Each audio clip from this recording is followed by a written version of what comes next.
Hello students, welcome to the Magnet Brain. मेरा नाम आशीष कपलेश। कैसे हैं आप सब लोग? बढ़िया हो, जोश में हो? बहुत बढ़िया बात है। जोश अपना मेंटेन करके रखना, बिकॉज आज हम शुरू करेंगे शॉर्ट आंसर्स। इससे पहले ऑलमोस्ट रिवीजन वाला पार्ट कंप्लीट हो चुका है, ठीक है, और उसको मैंने 3 टुकड़ों में बांट दिया था सो दैट तुम लोगों को आसानी हो जाए समझने के लिए, राइट? सो उन तीनों क्विक रिवीजन को एक बार गो थ्रू कर लेना और उसी के बाद आके कंटिन्यू करना, बिकॉज चीजें समझना जरूरी है। पहले क्वेश्चन तो कर लोगे, लेकिन उससे पहले कॉन्सेप्ट तो पता होना चाहिए भाई, तभी तो क्वेश्चन बनेगा हम लोगों से, राइट? और एक और जो हमारा सिंपल सा फंडा है, क्या बोलते हैं भाई, पेन और पेपर साथ में होना चाहिए, बिकॉज कोई भी क्वेश्चन आएगा पहले खुद से ट्राई करोगे, उसके बाद चेक करोगे सॉल्यूशन सही मैच करता है कि नहीं करता है, राइट? चलिए भाई शुरू करें क्या? पहला क्वेश्चन, यस, ऑलराइट, तो बहुत बढ़िया। ये रहा हमारा पहला सवाल। कहता है कि भाई गैलीलियो को सजा दी गई थी चर्च की वजह से, क्योंकि उसने क्या कहा, सन जो है स्टेशनरी है and the earth move around it. Galileo ने भैया बोला कि भैया अपना जो सन है वो रुका हुआ है और अर्थ उसके चारों तरफ घूम रहा है। गैलीलियो ने ये बात बोली। अब बेचारे को पनिशमेंट मिल गई इस चक्कर में, ठीक है, क्योंकि उसके अपोनेंट वाले जो लोग थे वो क्या बोलते थे कि अर्थ जो है वो अपनी जगह रुकी हुई है और सन उसके चारों तरफ घूम रहा है, ठीक है।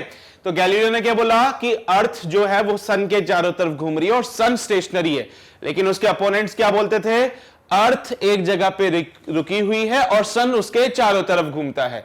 तो इसी बात के लिए गैलीलियो को सजा मिल गई थी। तो तुम बताओ, अगर यहां पे एब्सोल्यूट मोशन का कोई मतलब नहीं है तो क्या दोनों के पॉइंट ऑफ व्यू जो है वो इक्वली करेक्ट या फिर इक्वली रॉन्ग थे? क्या हम कह सकते हैं कि दोनों के पॉइंट्स जो हैं वो इक्वली करेक्ट या फिर इक्वली रॉन्ग है? सोचो इस बात के लिए।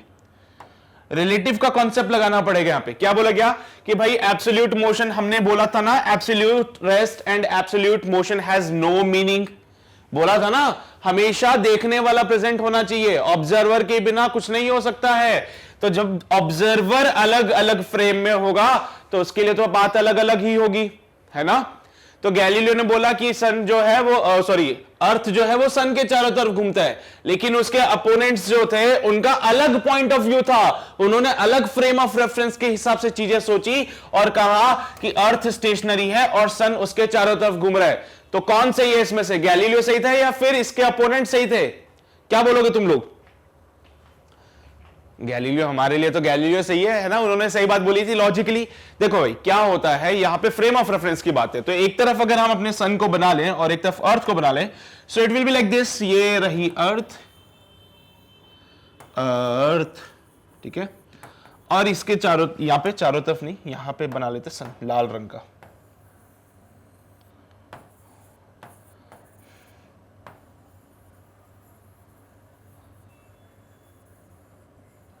ठीक है, पता नहीं क्या बन रहा है, ऐसा सन तो हमने कभी नहीं देखा। चलो कोई बात नहीं, बच्चों वाला सन बना लेते हैं ऐसे। ओके चलो, अब ये है सन। क्या बोला गया कि भैया सन जो है अर्थ के चारों तरफ घूमता है, और गैलीलियो ने बोला जो है अर्थ सन के चारों तरफ घूमती है। तो भाई दोनों का अलग अलग फ्रेम ऑफ रेफरेंस हो सकता है ना?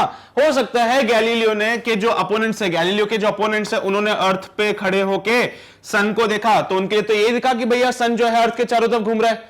उन्होंने तो क्या हुआ, उनका फ्रेम ऑफ रेफरेंस अलग रहा होगा, उन्होंने हो सकता है अर्थ पे रह के ये चीज सोची होगी। अच्छा, गैलीलियो ने तो क्या हुआ, पूरा साइंटिफिक कैलकुलेशन वगैरह करी थी, पूरी ऑब्जर्वेशन करी, उसके बाद उन्होंने अपना ऑब्जर्वेशन दिया था। लेकिन उसके अपोनेंट्स वो तो ऐसे ही थे, गवार लोग, कुछ पता नहीं था, बस देख लिया, हाँ अच्छा सन यहां से आता है ना? उनके लिए तो क्या था, अर्थ के ऊपर खड़े बोलते थे कभी सन यहां पे होता है और कभी सन यहां पे होता है। तो उनके लिए तो ये था ना कि कभी सन यहां आता है कभी यहां आता है, मतलब उन्होंने तो पढ़े लिखे गवार लोग होते हैं, उन्होंने बोला कि सन अर्थ जो है, सॉरी सन जो है वो अर्थ के चारों तरफ घूमता है। तो उसके जो गैलीलियो के जो अपोनेंट्स थे उन्होंने बस ऑब्जर्वेशन करा और देखा कि सन जो है कब आता है, सुबह के टाइम पे आएगा, शाम को चला जाएगा, फिर अगली सुबह फिर से आ जाएगा। तो उनके लिए तो ये था कि सन अर्थ के चारों तरफ घूमता है। उन्होंने वैसी ऑब्जर्वेशन नहीं की जैसी गैलीलियो ने की थी। तो उनका फ्रेम ऑफ रेफरेंस और गैलीलियो का फ्रेम ऑफ रेफरेंस अलग अलग हो गया ना? तो इसीलिए हम कहते हैं कि यहां पे जो ओवरऑल मोशन को डिफाइन करने के लिए रिक्वायर्ड है वो है फ्रेम ऑफ रेफरेंस। हमें पहले पता होना चाहिए कि जो बंदा ऑब्जर्वेशन कर रहा है वो है कहां पे, वो कौन से फ्रेम के रेस्पेक्ट में बात कर रहा है। तो इसके लिए क्या बात बोली जाएगी, इसके लिए एक बात बोली जाएगी, कहते हैं कि भैया since there is no meaning of absolute motion, लिख लेना इसके लिए, ऐसे पता है इसका आंसर कैसे लिखोगे, since there is no meaning of absolute motion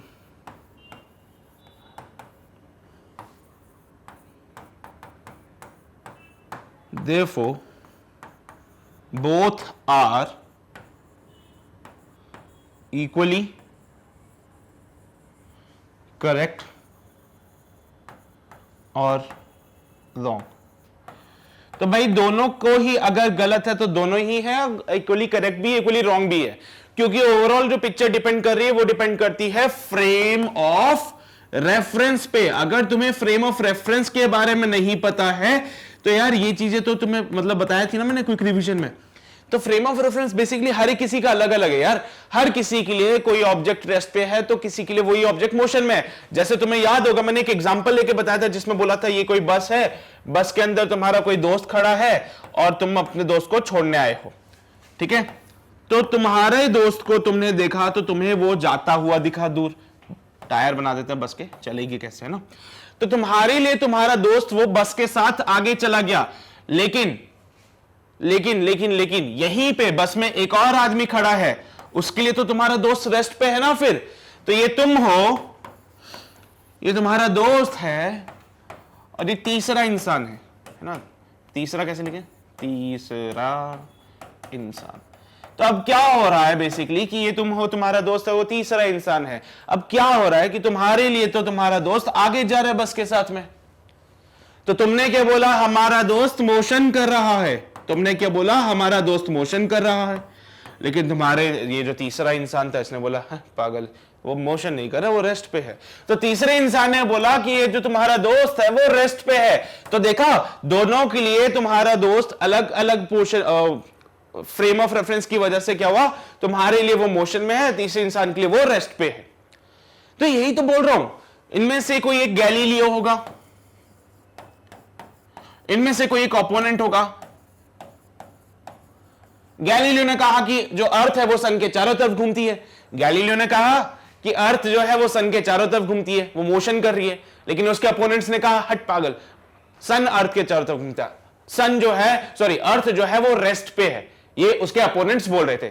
उसके अपोनेंट्स क्या बोला, अर्थ जो है वो रेस्ट पे है। तुमने क्या बोला, अर्थ जो है मोशन कर रही है। तो देखा, दोनों के अलग अलग फ्रेम ऑफ रेफरेंस हो गए, जिसकी वजह से एक अर्थ किसी के लिए वो रेस्ट पे है तो किसी के लिए वो मोशन में है।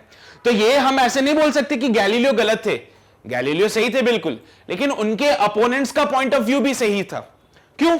क्योंकि यार उनके फ्रेम ऑफ रेफरेंस की वजह से तो सन उनके चारों तरफ घूम रहा है। तो ओवरऑल पिक्चर डिपेंड करती है फ्रेम ऑफ रेफरेंस पे। इसलिए कहा गया कि जो भी पिक्चर है वो इक्वली करेक्ट है और इक्वली रॉन्ग भी है। समझ बात क्यों? तो क्वेश्चन में यही पूछा है, क्या उनका जो पॉइंट ऑफ व्यू था वो इक्वली करेक्ट होगा या नहीं होगा। तो हमने बोला वो दोनों इक्वली करेक्ट है यार पॉइंट ऑफ व्यू, ठीक है। क्योंकि उस टाइम पे ये फ्रेम ऑफ रेफरेंस की कहानी इतनी इंट्रोड्यूस नहीं हुई थी, इसलिए गैलीलियो को बेचारे को सजा मिल गई इस चक्कर में। वो समझा नहीं पाए शायद ये वाली बातें, इसलिए उनको पनिशमेंट मिल गई। लेकिन अगर उनको फ्रेम ऑफ रेफरेंस की बातें समझा देते, इनके अपोनेंट्स को फ्रेम ऑफ रेफरेंस की बातें समझा देते, तो उनको ये बात समझ आती ना कि अलग अलग फ्रेम ऑफ रेफरेंस के लिए अलग अलग ऑब्जर्वेशंस होती है। तो क्या उनको फिर पनिशमेंट मिलती गैलीलियो को? नहीं मिलती।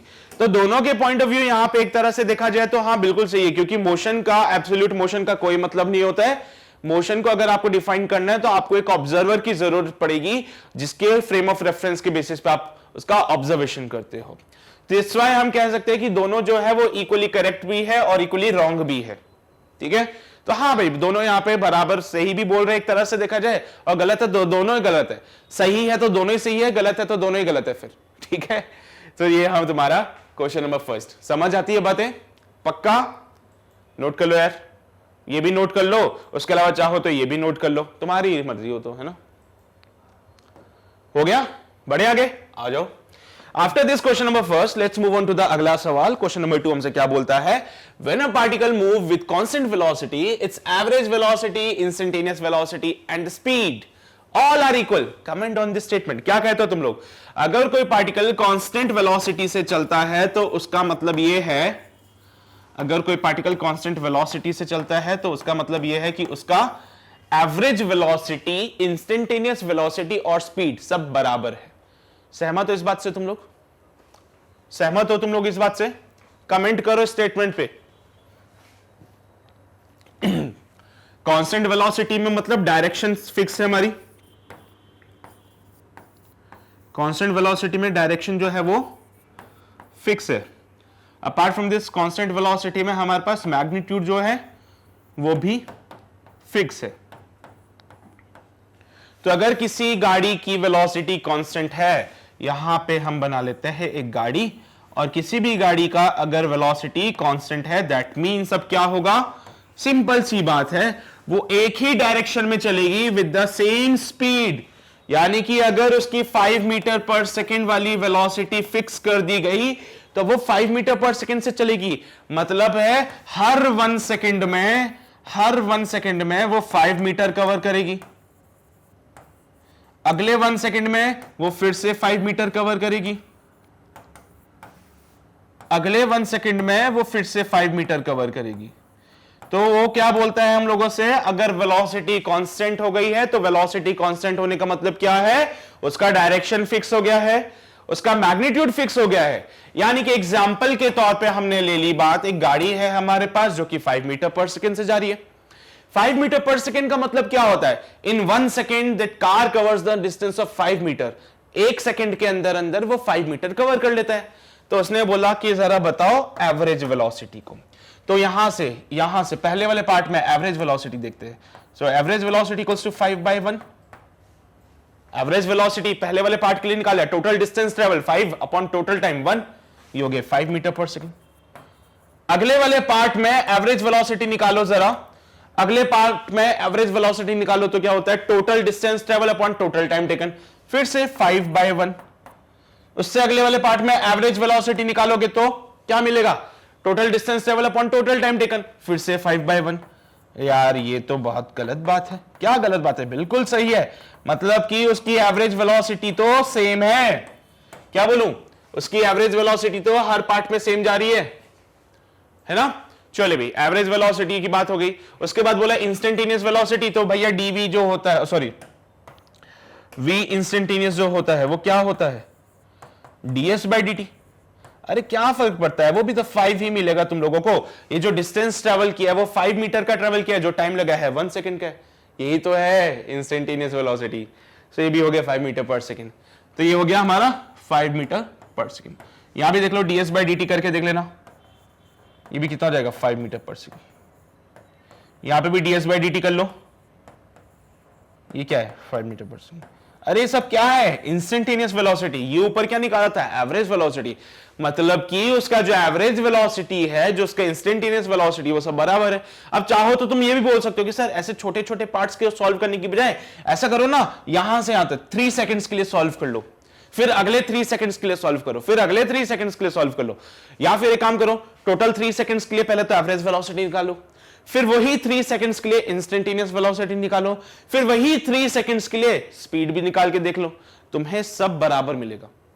ठीक है। और स्पीड तो भैया 5 मीटर पर सेकंड है। स्पीड क्या होता है, एक तरह से अगर ये मोशन इन 1 डायमेंशन है, अगर ये मोशन इन 1 डायमेंशन है तो जो मैग्नीट्यूड होता है वेलोसिटी का वो स्पीड के बराबर होता है। अगर ये 1 डायमेंशन मोशन है तो magnitude of the velocity gives you the speed. अगर 1 डायमेंशन मोशन है तो magnitude of velocity gives you the speed, क्योंकि 1 डायमेंशन मोशन में ही डिस्टेंस और डिस्प्लेसमेंट का मैग्नीट्यूड बराबर होता है। 1 डायमेंशन मोशन के लिए ही डिस्टेंस और डिस्प्लेसमेंट का मैग्नीट्यूड बराबर होता है, तो 1 डायमेंशन मोशन के लिए ही वेलोसिटी का मैग्नीट्यूड और स्पीड बराबर होगी। तो सीधी सी बात है, अगर कोई पार्टिकल कांस्टेंट वेलोसिटी से मूव करता है तो उसकी एवरेज वेलोसिटी, इंस्टेंटेनियस वेलोसिटी और speed, average velocity, instantaneous velocity और स्पीड, सब की सब देख लो 5 मीटर पर सेकंड आ रही है। कोई समस्या तो नहीं है इसमें? समझ तो आती ना तुम लोगों को बातें, यही तो समझाना चाहता हूं मैं तब से। बस चलो भाई नोट कर लो फटाफट से। कांस्टेंट वेलोसिटी का मतलब है कि उसका डायरेक्शन फिक्स हो गया है, मैग्नीट्यूड फिक्स हो गया है। अगर वो 1 डायमेंशन मोशन में जा रहा है, क्योंकि देखो डायरेक्शन फिक्स होने का मतलब है उसकी डायरेक्शन चेंज नहीं होगी। अब डायरेक्शन फिक्स होने का मतलब क्या है, उसकी डायरेक्शन चेंज नहीं होगी। अगर वो गाड़ी इधर जा रही है तो इधर ही जाती जाएगी, जाती जाएगी, जाती जाएगी। तो उस केस में अगर ये बनता है 1 डायमेंशन मोशन, उस केस में क्या बनेगा, 1 डायमेंशन मोशन।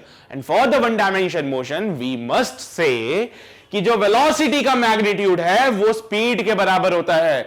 तो ये बात तो समझ आ गई कि स्पीड बराबर है, लेकिन इंस्टेंटेनियस वेलोसिटी और एवरेज वेलोसिटी की कहानी क्या बोलती है आप लोगों से? वो बोलती है कि यहां पे delta x bye delta T करोगे तो डेल्टा एक्स कितना है 5 और डेल्टा टी 1, तो ये एवरेज वेलोसिटी आ गई। फिर dx बाई dt करोगे तो भी आपको क्या मिलेगा 5 मीटर पर सेकंड मिलेगा। तो फाइनली कहानी यही कहती है कि भाई साहब सीधी सी फंडे ये है कि एवरेज वेलोसिटी भी बराबर, इंस्टेंटेनियस भी बराबर और स्पीड भी बराबर। कब वैलिड है? जब ये वन डायमेंशन मोशन होगा। तो अगर ये वन डायमेंशन मोशन नहीं है तो कहानी में ट्विस्ट हो सकता है, ठीक है, कहानी में ट्विस्ट आ जाएगा अगर ये वन डायमेंशन मोशन नहीं होगा। तो अगर ये टू डायमेंशनल मोशन हो गया तो फिर कहानी में ट्विस्ट आ जाएगा। तो अभी ये सिर्फ वैलिड कब तक रहेगा? जब तक हमारी डायरेक्शन फिक्स है। ये वैलिड कब तक है? जब तक डायरेक्शन फिक्स है, जिससे वो वन डायमेंशन मोशन बनता है। नहीं समझे क्या? समझ आती है ना बातें? क्लियर है? नोट करना चाहते हो? नोट कर लो।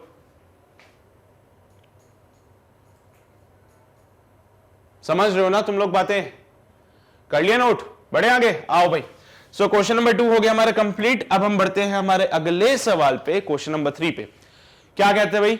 अ car travel at a speed of 60 kilometre per hour due north and the other at a speed of 60 kilometre per hour due east. Are the velocities equal? If no, which one is greater? If you find any of the questions irrelevant, explain. क्या कहते हो?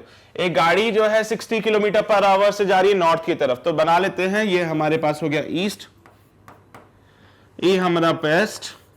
North कहां होता है? North वैसे ऐसे बनाते हैं, ये नॉर्थ होता है, ये साउथ होता है, ठीक है। तो ये ऊपर, ये क्या होता है फिर? इसको कहते हैं अप, इसको कहते हैं डाउन। डायरेक्शन का ध्यान रखना, ऐसी वाली डायरेक्शन बनाना, क्योंकि तुम बड़े हो चुके हो, 3 डायमेंशन वाले पिक्चर डील करते हो।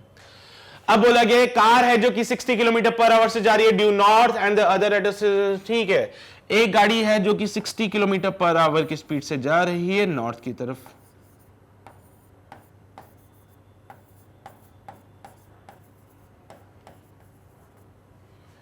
एक गाड़ी है जो कहां जा रही है? ईस्ट की तरफ जा रही है।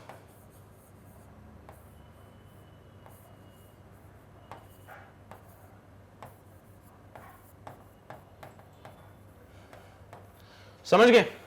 एक गाड़ी नॉर्थ की तरफ जा रही है, एक गाड़ी ईस्ट की तरफ जा रही है। क्या बोलता है? दोनों की वेलोसिटी बराबर होगी। चलो भाई साइन कन्वेंशन बना लेते हैं इसके। साइन कन्वेंशन क्या बोलते हैं? ये हमारे एक्स एक्सिस पे है, इसलिए इसको मैंने आई कैप मान लिया। ये हमारा नेगेटिव एक्स एक्सिस पे है, इसको मैंने माइनस का आई कैप मान लिया। यहां पे इसको मैंने मान लिया क्या बोले सर, ऊपर वाले को तो हम जे कैप मानते थे और नीचे वाले को माइनस का जे कैप मानते थे। यहां पे हम के कैप मानते थे और ये वाली हम मानते थे माइनस का के कैप। सही बात है क्या? देख लो एक बार, तुम्हारी तसल्ली जरूरी है। सही है? वैसे तो यहां पे अप और डाउन की कहानी नहीं दे रखी, तो चाहो तो नॉर्थ ऊपर बना लो ना, तुम्हारी इच्छा श्रद्धा है वो। अगर तुम्हें इसमें कंफ्यूजन होता है तो ऐसा ना बना के तुम लोग इसको ऐसे भी बना सकते हो नॉर्मली। ये ईस्ट, ये वेस्ट, ये नॉर्थ और ये साउथ। तो बोला एक गाड़ी तो जा रही है हमारी ईस्ट की तरफ, एक गाड़ी जा रही है हमारी नॉर्थ की तरफ। तो यहां पे होता है आई कैप, यहां पे होता है माइनस का आई कैप, यहां पे होता है जे कैप, यहां पे होता है माइनस का जे cap.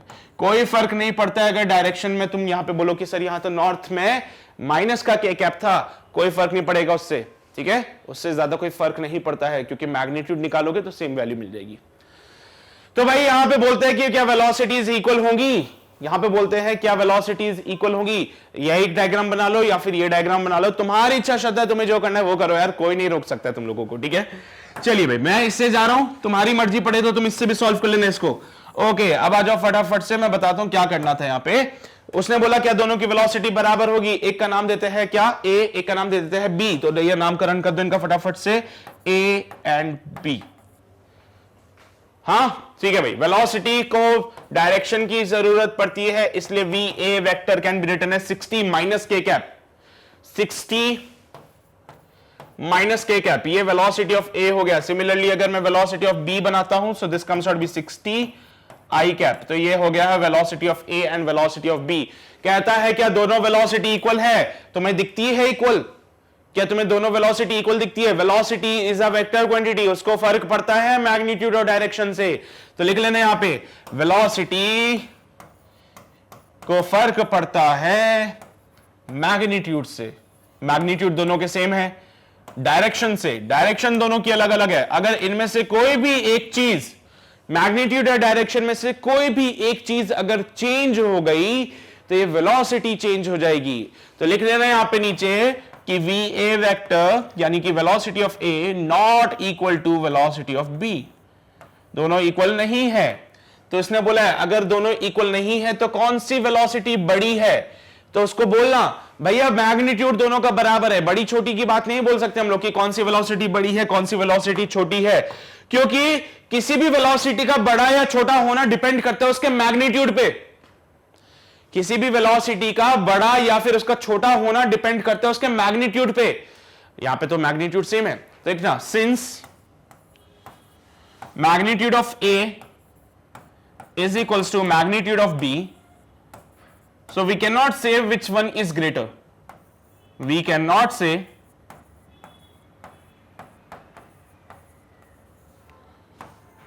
which one is greater. तो ये बात हम नहीं बोल सकते कि कौन सी वेलोसिटी बड़ी है, क्योंकि भैया दोनों का मैग्नीट्यूड बराबर है। वेलोसिटी अलग अलग है क्योंकि उनके डायरेक्शन अलग अलग है। ठीक है, मैग्नीट्यूड के बेसिस पे ये बात नहीं लिखी, ये मैंने लिखा है उसके डायरेक्शन के बेसिस पे। यही समझा रहे हैं कि डायरेक्शन चेंज होने की वजह से वो वेलोसिटी चेंज हो गई है, लेकिन उनके मैग्नीट्यूड बराबर है। तो ये बात नहीं बोल सकते हो कि कौन बड़ा कौन छोटा। समझ गए बात को? तो यहां पे विच वन इज ग्रेटर हमें नहीं पता कौन सा है, दोनों बराबर है। क्या ये क्वेश्चन इररिलेवेंट था? हाँ, ये क्वेश्चन इररिलेवेंट था, क्योंकि यहां पे उसने बोला है कि दोनों का सेम मैग्नीट्यूड है, दोनों का सेम मैग्नीट्यूड है। अगर दोनों का सेम मैग्नीट्यूड है तो कैसे कह सकते हो कि आप कौन सी वेलोसिटी बड़ी है या कौन सी वेलोसिटी छोटी है? तो ये डिफाइन करना मुश्किल है हमारे लिए। हमें तो सिर्फ ये पता है कि दोनों का मैग्नीट्यूड सेम है तो दोनों बराबर लेवल पे ही है। हाँ, बस डायरेक्शन अलग है ना यार उनकी, बस क्या फर्क पड़ता है, उसकी डायरेक्शन अलग है जिसकी वजह से वेलोसिटी अलग है, लेकिन उनके मैग्नीट्यूड तो सेम है ना। तो ये वाला पार्ट है। तो क्या बोलोगे? Which one is greater? We can not say which one is greater. If you find any question is relevant, irrelevant question है ना ये। मैं खुद ही बोलते हैं पहले मैग्नीट्यूड सेम है और खुद ही बाद में बोलता है कि कौन सी बड़ी है। ऐसे कैसे बता सकते हो यार तुम लोग? चलो भाई नोट कर लो फटाफट से, फिर आगे बढ़ते। हो गया नोट? कर लिया? बढ़े आगे आ जाओ। So let's move on to the अगला सवाल। क्वेश्चन नंबर 4 हमसे क्या कहते हैं, आओ देखते हैं। तो क्वेश्चन नंबर 4 से is a ball is thrown vertically upward with a speed of 20 meter per second. Draw a graph showing the velocity of the ball as a function of time as it goes up and then comes back. तो आपको क्या बोला गया? एक ball है ऊपर फेंकी गई 20 मीटर प्रति सेकंड की रफ्तार से, ठीक है। अब बॉल ऊपर जाती है, जाती, लेकिन एक टाइम के बाद बॉल अब नीचे आएगी। ऐसे ही होता है ना, बॉल को जब तुम ऊपर फेंकते हो तो पहले बॉल ऊपर जाती है, फिर उसके बाद बॉल नीचे आ जाती है। तो ये भी ऐसे ही हुआ, बॉल पहले ऊपर गई, उसके बाद बॉल फिर नीचे आई और ऐसे की। ठीक है, यहां पे देखा, ये हमारा टॉप पॉइंट होता है, ये हमारा होता है टॉप पॉइंट। क्या बॉल इसके ऊपर गई क्या? ये जो टॉप पॉइंट है, बॉल के इसके ऊपर जा रही है क्या? नहीं, बॉल इसके ऊपर नहीं जा रही। इसके बाद अब बॉल नीचे आती है। फिर से बॉल ऊपर जा रही थी, लेकिन एक पॉइंट आया जिसको कहते हैं टॉप पॉइंट। इसके ऊपर बॉल नहीं गई, उसके बाद फिर बॉल नीचे आई, मतलब कि यहां पे वेलोसिटी ऑफ द बॉल 0 हो गया। यहां पे वेलोसिटी ऑफ द बॉल 0 हो गया। ऐसा क्यों हुआ सर? ऊपर जाते जाते वेलोसिटी कम क्यों हो गई? आओ बताते हैं। तुमने एक नाम सुना होगा, एक्सेलरेशन ड्यू टू ग्रेविटी। हां सर, बिल्कुल सुना है। ये क्या होता है? It is the gravity provided by the earth. It is the acceleration actually which is provided by the earth. तो ये एक्सेलरेशन अर्थ हमें प्रोवाइड कराता है, इसलिए बोलते हैं acceleration due to gravity. Direction हमेशा नीचे की तरफ लगेगी, डायरेक्शन हमेशा नीचे की तरफ लगेगी। अब वेलोसिटी कहां है? वेलोसिटी ऊपर, एक्सेलरेशन नीचे। अब एक बात बताओ, एक चलती हुई गाड़ी में, देखो मैं गाड़ी का एग्जांपल इसलिए लेता हूं ताकि वो चीजें थोड़ा सा समझ आ जाए तुम लोगों को। एक चलती हुई गाड़ी में अगर उसकी वेलोसिटी इधर है और उसका एक्सेलरेशन इधर लग रहा है, तो इसको क्या बोलते हैं? नहीं पता? कोई बात नहीं, देख लो, इसको बोलते हैं डी एक्सेलरेशन। डी एक्सेलरेशन का काम स्पीड को कम करना।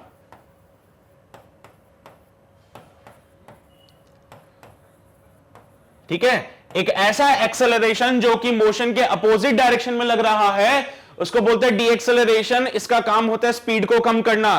तो यहां पे मोशन ऊपर हो रहा है, एक्सेलरेशन नीचे लग रहा है, तो ये क्या है? डी एक्सेलरेशन है। डी एक्सेलरेशन का काम मोशन को कम करना, ठीक है, मोशन सॉरी स्पीड को कम करना। तो जैसे जैसे बॉल ऊपर जाती है स्पीड कम होती रहेगी, कम होती जाएगी, कम होती जाएगी, यहां पे स्पीड जीरो हो जाएगी। अब बॉल की स्पीड यहां पे जीरो हो चुकी है, एक्सेलरेशन नीचे की तरफ लग रहा है। अगर कोई गाड़ी तुम्हारे पास,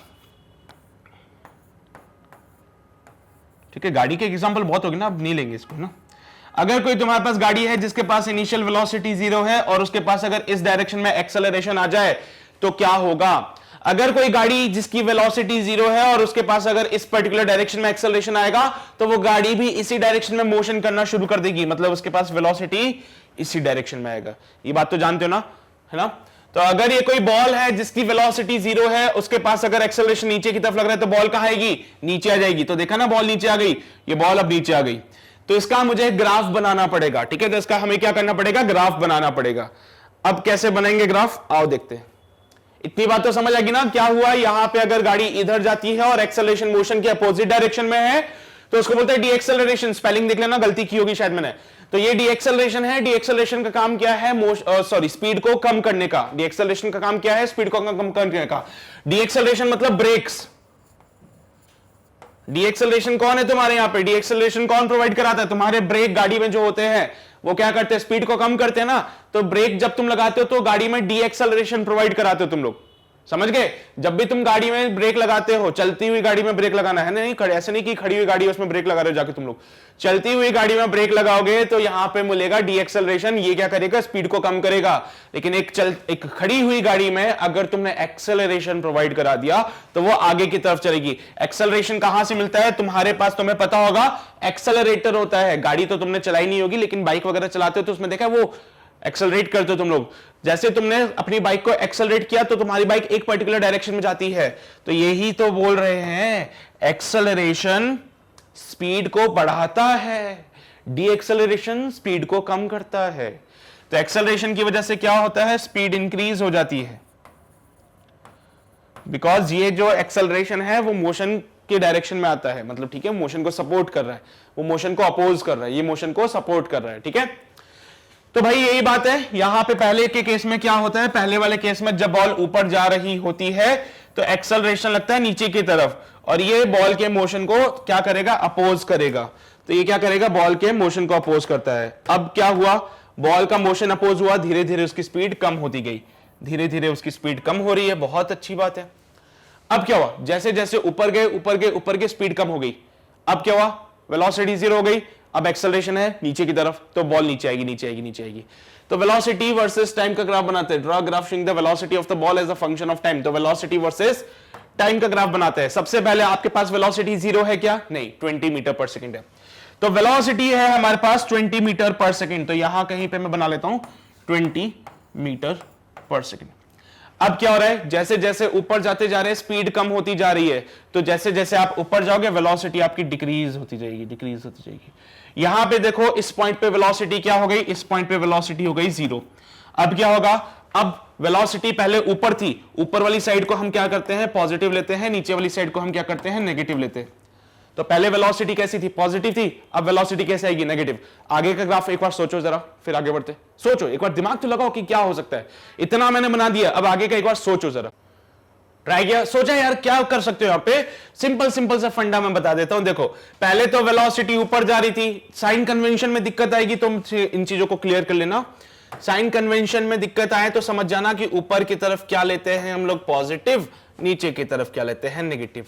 फालतू की बातों में मत जाना, कंफ्यूज हो जाओगे। जो कार्टेशियन कोऑर्डिनेट सिस्टम बनाते थे ना तुम लोग, वही कार्टेशियन कोऑर्डिनेट सिस्टम बना देना। यहां पे बोलना पॉजिटिव, यहां पे बोलना नेगेटिव। साइन कन्वेंशन के चक्करों में मत पड़ना, कंफ्यूज हो जाओगे। जो कार्टेशियन कोऑर्डिनेट सिस्टम में लेते थे उसी को फॉलो करते हुए चलना, काम आएगा बहुत ज्यादा, ठीक है? तो ऊपर वाली साइड पॉजिटिव, तो वेलोसिटी पहले ऊपर जा रही थी, वेलोसिटी ऊपर जा रही थी मतलब क्या हो रहा है? पॉजिटिव है वेलोसिटी। तो देखा, ऊपर वाली साइड वेलोसिटी पॉजिटिव है, अब नीचे की तरफ वेलोसिटी जो होगी वो नेगेटिव हो जाएगी।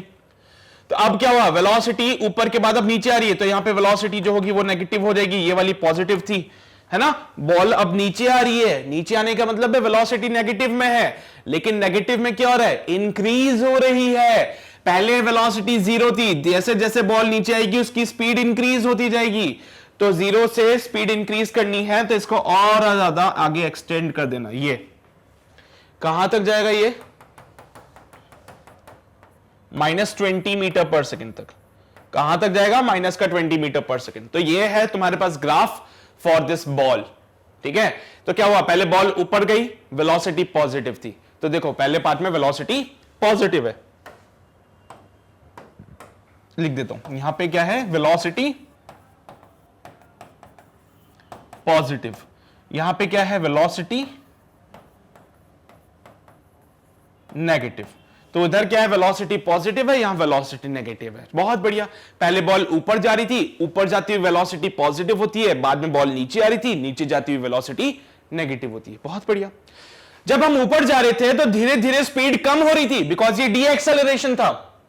अगर एक्सेलरेशन मोशन के अपोजिट डायरेक्शन में है, एक्सेलरेशन अगर मोशन के अपोजिट डायरेक्शन में है तो वो स्पीड को कम करता है। तो ऊपर जाते वक्त स्पीड डिक्रीज हो रही थी, तो देखो 20 मीटर पर सेकंड से स्पीड डिक्रीज हो रही है, डिक्रीज हो रही है, डिक्रीज हो रही है। जैसे जैसे टाइम इंक्रीज होता गया, जैसे जैसे टाइम इंक्रीज होता गया, स्पीड जो है वो डिक्रीज होती गई।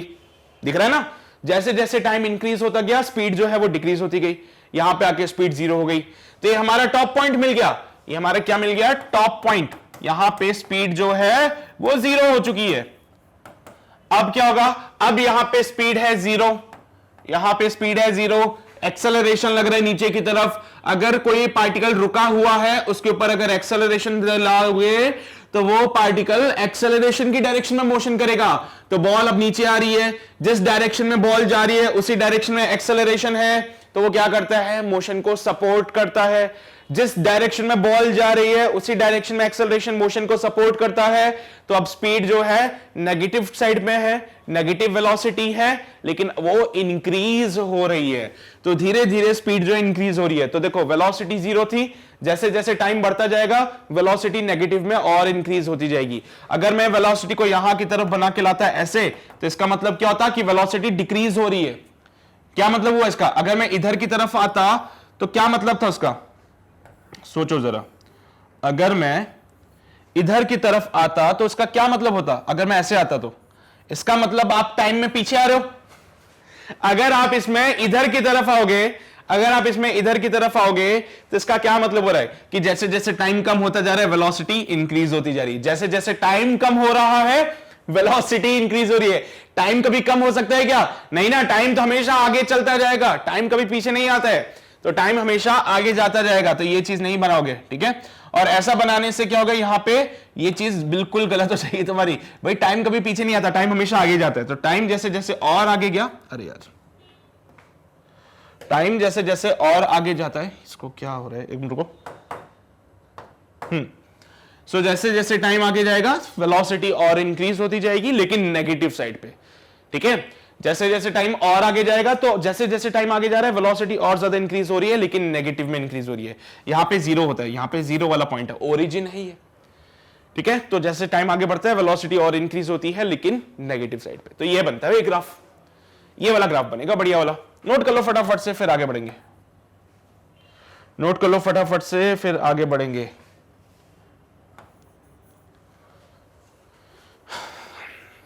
कर लिया नोट, समझ आ गया ग्राफ कैसे बनाना है, पक्का।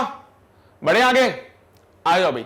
सो after this question number 4 let's us move on to the अगला सवाल। क्वेश्चन नंबर 5 पे आ जाते हैं। क्या बोलता है question number 5, the velocity of a particle is towards the west at an instant. कोई भी पार्टिकल है उसकी वेलोसिटी जो है किसी पर्टिकुलर इंस्टेंट पे वेस्ट की तरफ है। It's acceleration is not towards the west, but उसका एक्सेलरेशन वेस्ट की तरफ नहीं है। Not towards the east, not towards the north and not towards the south.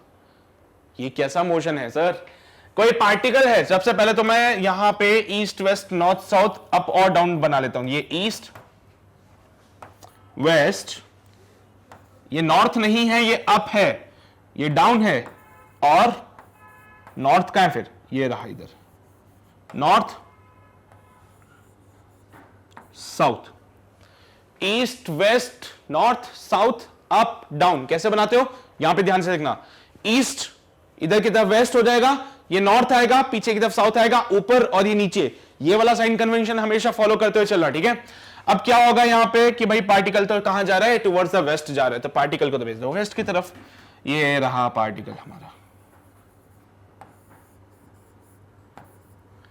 Particle जा रहा है टुवर्ड्स द वेस्ट। अब लेकिन इस पार्टिकल का जो एक्सेलरेशन है ना तो वो वेस्ट की तरफ है, ठीक है, ना ही एक्सेलरेशन हमारा ईस्ट की तरफ है, ना ही नॉर्थ की तरफ है, ना ही साउथ की तरफ है। ना तो एक्सेलरेशन वेस्ट में है, ना ही एक्सेलरेशन ईस्ट में है, ना नॉर्थ में है, ना साउथ में है। तो एक्सेलरेशन कहां हो सकता है, या तो एक्सेलरेशन आपका ऊपर होगा या फिर एक्सेलरेशन आपका नीचे होगा। दो टाइप के एक्सेलरेशन पॉसिबल है। ऊपर की तरफ एक्सेलरेशन कैसे होता है वो हमें पता नहीं, लेकिन नीचे वाले एक्सेलरेशन के बारे में जानते हैं, जिसको कहते हैं एक्सेलरेशन ड्यू टू ग्रेविटी, जानते हो ना। तो अगर किसी बॉल को हॉरिजॉन्टल फेंकते हो तो क्या होता है, उसके ऊपर लगता है एक्सेलरेशन ड्यू टू ग्रेविटी, जिसकी वजह से वो पैराबोलिक पाथ फॉलो करता है। पढ़ा है ना हॉरिजॉन्टल प्रोजेक्टाइल मोशन, ये हॉरिजॉन्टल प्रोजेक्शन किया तो क्या होगा, अगर किसी बॉल को हॉरिजॉन्टली फेंकते हो तो उस पे एक्सेलरेशन ड्यू टू ग्रेविटी लगता है डाउनवर्ड डायरेक्शन में। कहां लगेगा, डाउनवर्ड। सो अगर ये डाउनवर्ड डायरेक्शन में लग रहा है तो ये हमारा एग्जांपल हो गया ना, give an example of this type of motion. क्या एक्सेलरेशन आपका वेस्ट में है, नहीं सर। क्या एक्सेलरेशन ईस्ट में है, नहीं सर। क्या एक्सेलरेशन नॉर्थ में है, नहीं है। क्या साउथ में है, नहीं है। ऊपर है, ऊपर भी नहीं है। नीचे है, हाँ एक्सेलरेशन नीचे की तरफ है। सो ये हमारा बिल्कुल एग्जांपल परफेक्ट बनेगा हॉरिजॉन्टल प्रोजेक्टाइल मोशन का, हॉरिजॉन्टल प्रोजेक्टाइल मोशन। समझ गए बातें, हाँ भैया। तो ये बनता है तुम्हारा हॉरिजॉन्टल प्रोजेक्टाइल मोशन का केस, ये है तुम्हारा केस एग्जांपल। बस यही है, हाँ इतना ही है बस। कर लो नोट जल्दी से, फिर आगे बढ़ते। चलिए नोट, समझ के बातें, ओके बढ़े आगे, आ जाओ। आगे बढ़ते हैं अगले सवाल की ओर, जो कि हमसे कहता है question number 6, eight which point on its path a projectile has the smallest speed. अगर किसी पार्टिकल को आप फेंकते हो तो उसके पूरे रास्ते में सबसे कम स्पीड कब होगी उसके पास। अगर किसी पार्टिकल को आपने प्रोजेक्ट किया है तो उसके पूरे जर्नी में सबसे मिनिमम स्पीड कब होगी उसके पास, बोलो। उसके पूरे रास्ते में सबसे मिनिमम स्पीड कब होगी उसके पास, सोचा है? नहीं सोचा? अरे हर जगह देख लो, यहां पे वेलोसिटी v है, उसका एक कंपोनेंट vx है, एक कंपोनेंट vy है। चलो इसको u मान लेते हैं तो ये ux हो जाएगा फिर, है ना। तो मैंने क्या किया, वेलोसिटी कुछ मान ली, उसके फिर कंपोनेंट कर दिए। अगर ये एंगल थीटा है तो ये हो जाएगा ux, which can be given by u cos theta, और ये हो जाता है uy, जिसको हम लिखते हैं u sin थीटा। जानते हो ना ये बातें, तो अनजान तो नहीं हो इन बातों से। अब ऐसे करोगे, कहीं पे भी देख लो, कहीं पे भी देख लो, वेलोसिटी का कंपोनेंट बनेंगे। यहां पे अल्फा एंगल बनाया, वेलोसिटी v है तो इसको लिखोगे v cos अल्फा, इसको लिखोगे v sin अल्फा। तो हर जगह देख लो, तुम्हें एक चीज देखने को मिलती है कि यहां पे वेलोसिटी के कंपोनेंट्स ब्रेक हो रहे हैं दो पार्ट में, यानी कि वो बेचारी वेलोसिटी जो है वो दो वेलोसिटी से मिलके बनी है ना। तो और आगे आओ, टॉप पॉइंट पे देख लेते एक बार। At the top most point हमने देखा कि बॉल ऊपर नहीं जा रही, अब बॉल वो नीचे आएगी। बॉल मतलब वो जो पार्टिकल था वो अब ऊपर नहीं जाएगा, वो नीचे आएगा। यानी कि eight the top most point हमारे पास सिर्फ एक ही कंपोनेंट होता है, given by u cos theta.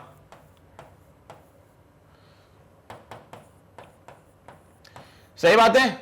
Eight the top most point मेरे पास सिर्फ एक ही कंपोनेंट है u cos थीटा। अरे यहां पे y वाले कंपोनेंट को क्या हो गया, vy को क्या हो गया, तो वो हम बोलते हैं वो हो गया जीरो। क्यों?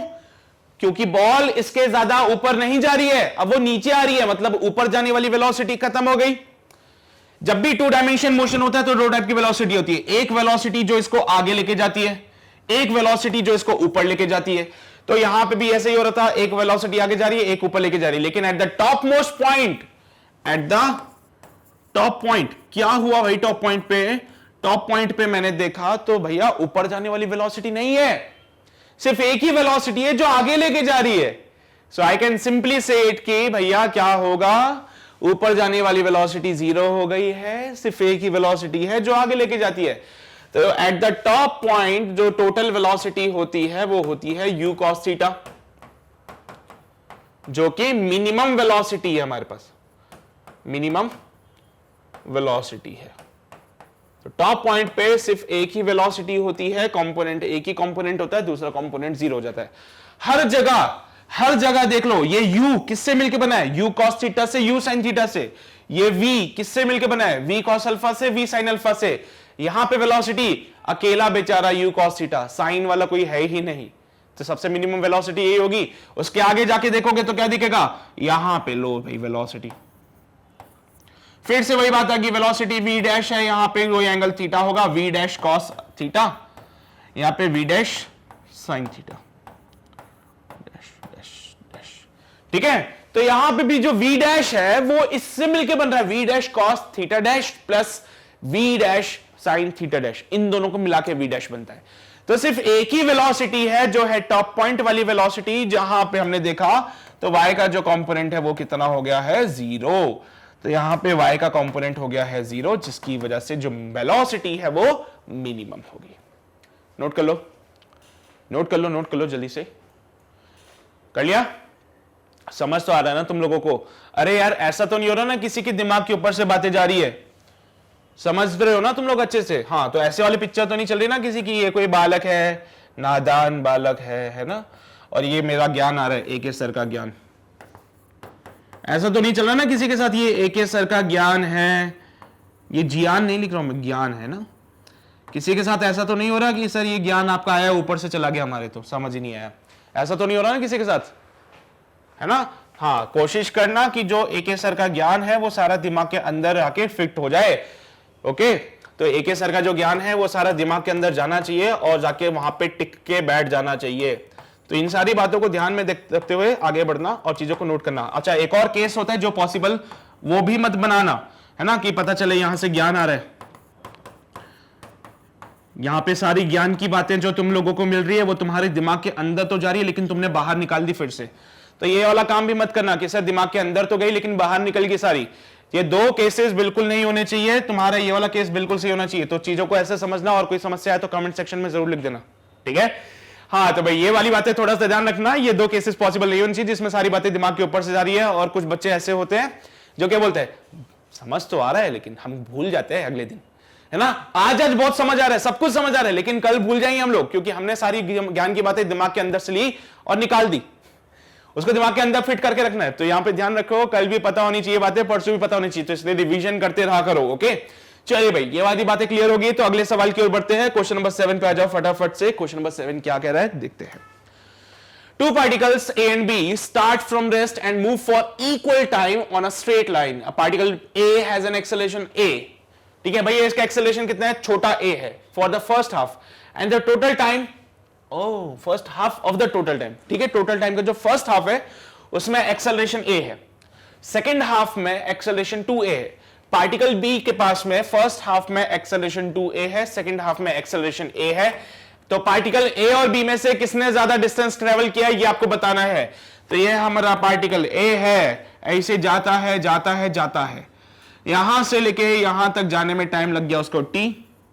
पहले हाफ जब हम बात करें तो t/2 होता है, दूसरा हाफ जब बात करें तो t/2 होता है। पहले हाफ में एक्सेलरेशन a है, दूसरे हाफ में एक्सेलरेशन 2a है। ये किसकी बात हुई, पार्टिकल A की बात हुई। अब यही अगर मैं पार्टिकल B को B बना लूं तो पार्टिकल B की कहानी हमसे क्या बोलती है, पार्टिकल B है, सेम टाइम के लिए वो भी चलता है, सेम टाइम के लिए t के लिए वो भी चलता है, ये भी उसका t/2 हो जाता है, लेकिन इसके फर्स्ट हाफ में इसके पास एक्सेलरेशन है 2a, सेकेंड हाफ में एक्सेलरेशन है a। तो बताओ जरा a या b किसने ज्यादा डिस्टेंस ट्रेवल किया, a या b में से किसने ज्यादा डिस्टेंस को ट्रेवल किया, ये आपको बताना है। दोनों सेम टाइम के लिए चलते हैं, ठीक है, दोनों का टाइम सेम है, सेम टाइम के लिए चले दोनों। तो ये ऊपर वाला भी t टाइम के लिए चलता है, नीचे वाला भी t टाइम के लिए चलता है, लेकिन ऊपर वाला फर्स्ट हाफ में a एक्सेलरेशन से चलता है, सेकेंड हाफ में 2a एक्सेलरेशन से चलता है। B वाला पार्टिकल फर्स्ट हाफ में 2a एक्सेलरेशन से चलता है, सेकेंड हाफ में a एक्सेलरेशन से चलता है। तो बताओ भाई क्या होगी कहानी, सोचो। दोनों स्टार्ट करते हैं रेस्ट से, अगर दोनों ने रेस्ट से चलना शुरू किया है तो दोनों के लिए इनिशियल वेलोसिटी 0 होगी, दोनों के लिए इनिशियल वेलोसिटी 0 है। क्या तुम्हें यहां बीच में कोई वेलोसिटी पता है, क्या नहीं पता है तो वो भी फाइंड करना, क्योंकि जरूरी होगी शायद वो भी। मैं तुम्हें एक हिंट दे देता हूं, छोटा सा हिंट तुम्हारा कहता है कि यहां पे डिस्टेंस मान लीजिए SA1, यहां पे डिस्टेंस मान लीजिए SA2, यहां पे डिस्टेंस मान लो SB1, यहां पे डिस्टेंस मान लो SB2, और जब तुम SA फाइंड करोगे, A का डिस्टेंस फाइंड आउट करोगे तो SA1 प्लस SA2 ऐसे कर देना। सिमिलरली जब SB फाइंड करोगे तो SB1 प्लस SB2 कर लेना।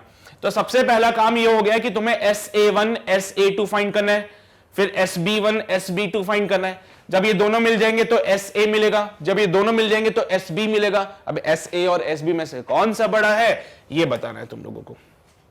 चलो इसको ट्राई करते हैं ना। सोचो यार, इक्वेशन ऑफ मोशन लगाते हैं, सॉल्व करें। पक्का तुमने कर लिया? एक बार खुद से ट्राई कर लो यार। हो गया? पक्का? आ जाओ। सबसे पहला काम हम करेंगे सॉल्व SA को। सबसे पहले हम सॉल्व करेंगे SA को। तो SA को सॉल्व करने के लिए सबसे पहले हम आएंगे SA1। इक्वेशन होती है UT plus half AT square. Equation होती है UT plus half AT square, but यहां पे तो टाइम T/2 है तो टाइम T/2 लगा दो। इनिशियल वेलोसिटी 0 है, इनिशियल वेलोसिटी 0 है, तो SA1 comes out be half acceleration A होगा, एक्सेलरेशन A होगा, टाइम है T/2 का स्क्वायर, सो T/2 का होल स्क्वायर कर देना यहां पे। So it comes out be half AT square by 4, यानी कि AT स्क्वायर बाय 8। ये तो SA1 मिल गया। इसके बाद मैं SA2 फाइंड कर लेता हूं। कैसे फाइंड करोगे SA2 को? यहां पे वेलोसिटी नहीं पता है, वेलोसिटी फाइंड करने का काम करना पड़ेगा पहले तो। यहां की वेलोसिटी नहीं पता है, सबसे पहला काम वेलोसिटी फाइंड करो। यहां पे कैसे फाइंड करें? फिर से इक्वेशन लगानी पड़ेगी, V equals to U plus AT वाली इक्वेशन लगाओ। V equals to U plus AT वाली, क्योंकि यहां पे इनिशियल वेलोसिटी 0 थी तो V is equals to AT/2 हो जाता है, तो ये वेलोसिटी बनती है यहां पे। तो वेलोसिटी मिल गई। अब चलो सॉल्व करते हैं SA2 को। फिर से वही इक्वेशन लगाते हुए सॉल्व करेंगे। सो यहां पे लिखेंगे SA2। इसको नेक्स्ट पेज पे सॉल्व कर लें क्या? इसको नेक्स्ट पेज पे सॉल्व कर लेते हैं, सब बातें मिटा दो। सॉल्व करते हैं SA2 को। This can be written as VT/2 plus half. Acceleration second part में कितना है? सेकंड पार्ट में एक्सेलरेशन है 2a, तो यहां पे 2a को पुट करना, तो यहां पे लिखेंगे 2a T/2 का होल स्क्वायर। चलो भाई, v का वैल्यू बताओ फटाफट से। AT/2 है, v का वैल्यू क्या है? AT/2 है। इस v को उठा दो, यहां पे रख दो AT/2 डॉट T/2 प्लस 2 से 2 मर जाएगा AT स्क्वायर बाय 4, तो यहां पे बनेगा AT square by 4 plus AT square by 4, ये बन जाएगा AT स्क्वायर बाय 2। ये क्या मिल गया? SA2। तो फर्स्ट हाफ में जो डिस्टेंस ट्रेवल किया, फर्स्ट हाफ में जो डिस्टेंस ट्रेवल किया वो है AT square by 8। First half में जो डिस्टेंस ट्रेवल किया है वो है AT square by 8। Second half में जो डिस्टेंस ट्रेवल किया है वो है AT square by 2। Second half के जो डिस्टेंस है वो है AT square by 2। So total distance travel by A is equals to first half में जो डिस्टेंस ट्रेवल किया प्लस सेकेंड हाफ में जो डिस्टेंस ट्रेवल किया। फर्स्ट हाफ में है AT square by 8, second half में है AT स्क्वायर बाय 2। क्या बात सही है? सॉल्व करेंगे, एलसीएम 8 आएगा, यहां पे बनेगा AT square plus 4AT square. So it solve करो, यहां पे बनेगा 5AT स्क्वायर बाय 8। यह है SA। सही बात है ना? 2 4 8 4 4 4, ठीक, बहुत बढ़िया। 580 स्क्वायर बाय 8। तो ये पहले A वाले पार्टिकल का डिस्प्लेसमेंट आ गया है, तो क्या करेंगे? सबसे पहले हमने निकाला SA1। ये गायब हो गया क्या SA1? सबसे पहले हम फाइंड करेंगे SA1 फर्स्ट हाफ में जो डिस्टेंस ट्रेवल किया है, फिर सॉल्व करेंगे SA2 सेकंड हाफ में जो डिस्टेंस ट्रेवल किया है। ये किसके लिए सॉल्व किया? A वाले पार्टिकल के लिए। किसके लिए सॉल्व किया? A वाले पार्टिकल के लिए। अब अगला काम क्या करोगे? B के लिए सॉल्व करोगे। तो पहले SA1 निकाला, SA2 निकाला, ये तुम्हारा SA1 आ गया यहां पे AT स्क्वायर बाय 8। फिर SA2 को मैंने यहां पे सॉल्व कर दिया, यह है AT स्क्वायर बाय 2। तो SA जो टोटल डिस्टेंस ट्रेवल किया है A वाले ने, वो दोनों का ऐड कर दिया, तो यहां 580 स्क्वायर बाय 8 आ रहा है। पहले काम करो, A के लिए नोट कर लो, फिर हम B के लिए आएंगे। A के लिए नोट कर लिया तुम लोगों ने? A के लिए नोट कर लो सबसे पहले, उसके बाद हम B के लिए सॉल्व करेंगे। हो गया? ये वाला भी लिख लिया? एस ए नोट करके रखना, ठीक है। चलो भाई, अब मैं बी के लिए सॉल्व करने जा रहा हूं, तो बस सॉल्विंग फॉर बी, तो यहां पे क्या लिखेंगे, solving for B, for B. जब मैं बी के लिए सॉल्व करता हूं तो इसको कैसे लिखूंगा, सबसे पहले एस बी वन फिर एस बी टू, फिर दोनों का ऐड कर देंगे। तो यहां से एस बी वन इक्वेशन क्या बनती है, UT plus half A T square. Equation क्या बनती है, UT plus half A T square. समझते हो ना बातें। चलो भाई, इनिशियल वेलोसिटी इसके लिए भी जीरो थी, बिकॉज दोनों ही पार्टिकल ने रेस्ट से चलना शुरू करा था, तो दोनों का इनिशियल वेलोसिटी जीरो हो गया, तो यहां पे कर दिया जीरो। हाफ एक्सेलरेशन कितना है उसका, 2a है। देखो फर्स्ट हाफ में जो एक्सेलरेशन है वो है 2a, तो 2a पुट करेंगे। फर्स्ट हाफ में एक्सेलरेशन 2a है, इंटू t/2 का होल स्क्वायर कर देंगे, तो ये बन गई इक्वेशन।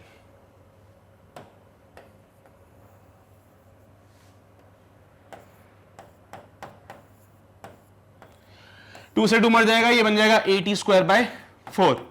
क्या बन गया, SB1। सिमिलरली अगर मैं SB2 को सॉल्व करता हूं तो मुझे सबसे पहले वेलोसिटी निकालनी पड़ेगी। यहां पे इसको मैं VA बोल देता हूं, इसको मैं VB बोल देता हूं, ठीक है, तो समझ आ जाएगी थोड़ी। ये VA निकाला था, जो ये था वो VA था। अब मैं जो सॉल्व करूंगा वो VB होगा, वो क्या होगा, VB।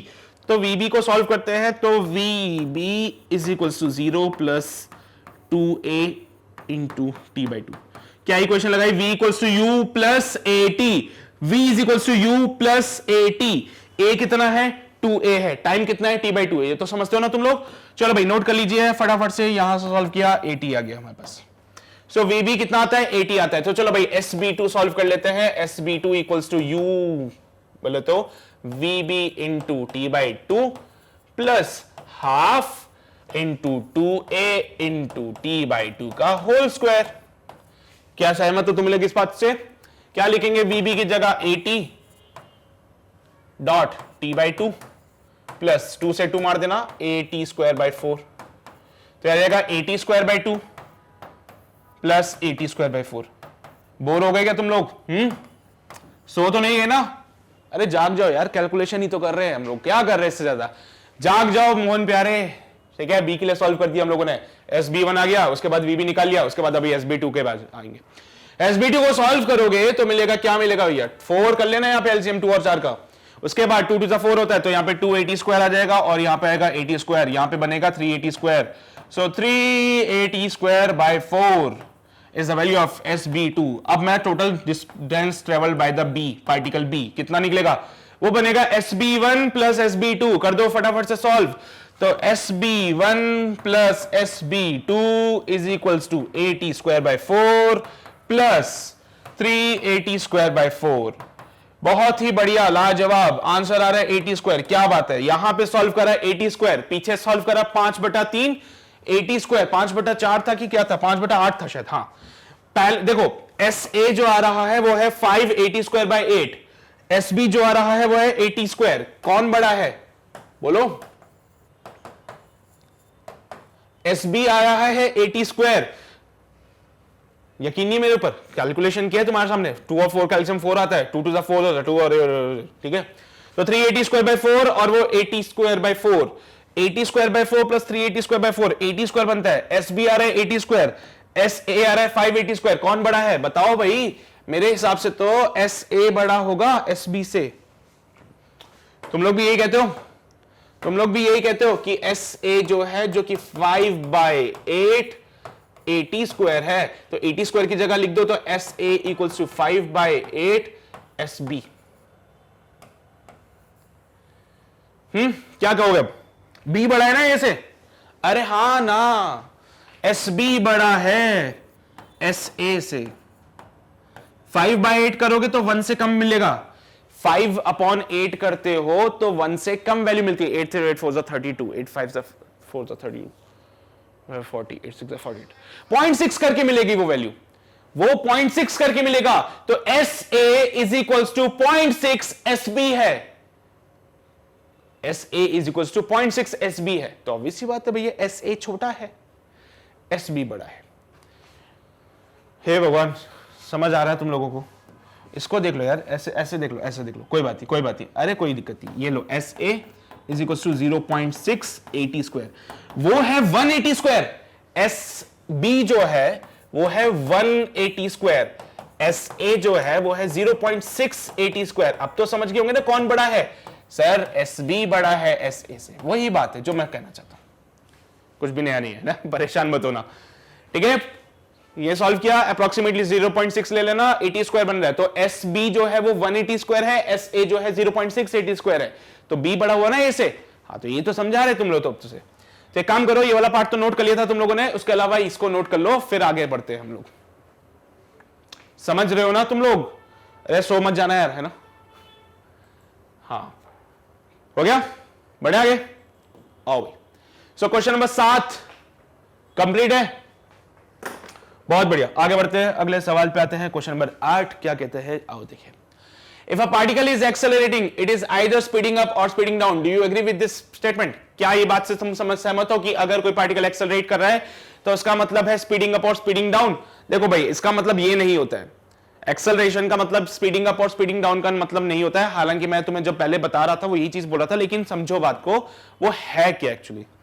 एक्सेलरेशन आता क्यों है यार? क्योंकि वेलोसिटी में चेंज होता है। तो एक्सेलरेशन इसलिए आ रहा है क्योंकि वेलोसिटी में चेंज हो रहा है। इसका ये मतलब नहीं है ना कि स्पीड अप हो रही है स्पीड डाउन हो रहा है तो एक्सेलरेशन आ रहा है। अगर डायरेक्शन चेंज होगी तो भी एक्सेलरेशन आ जाएगा।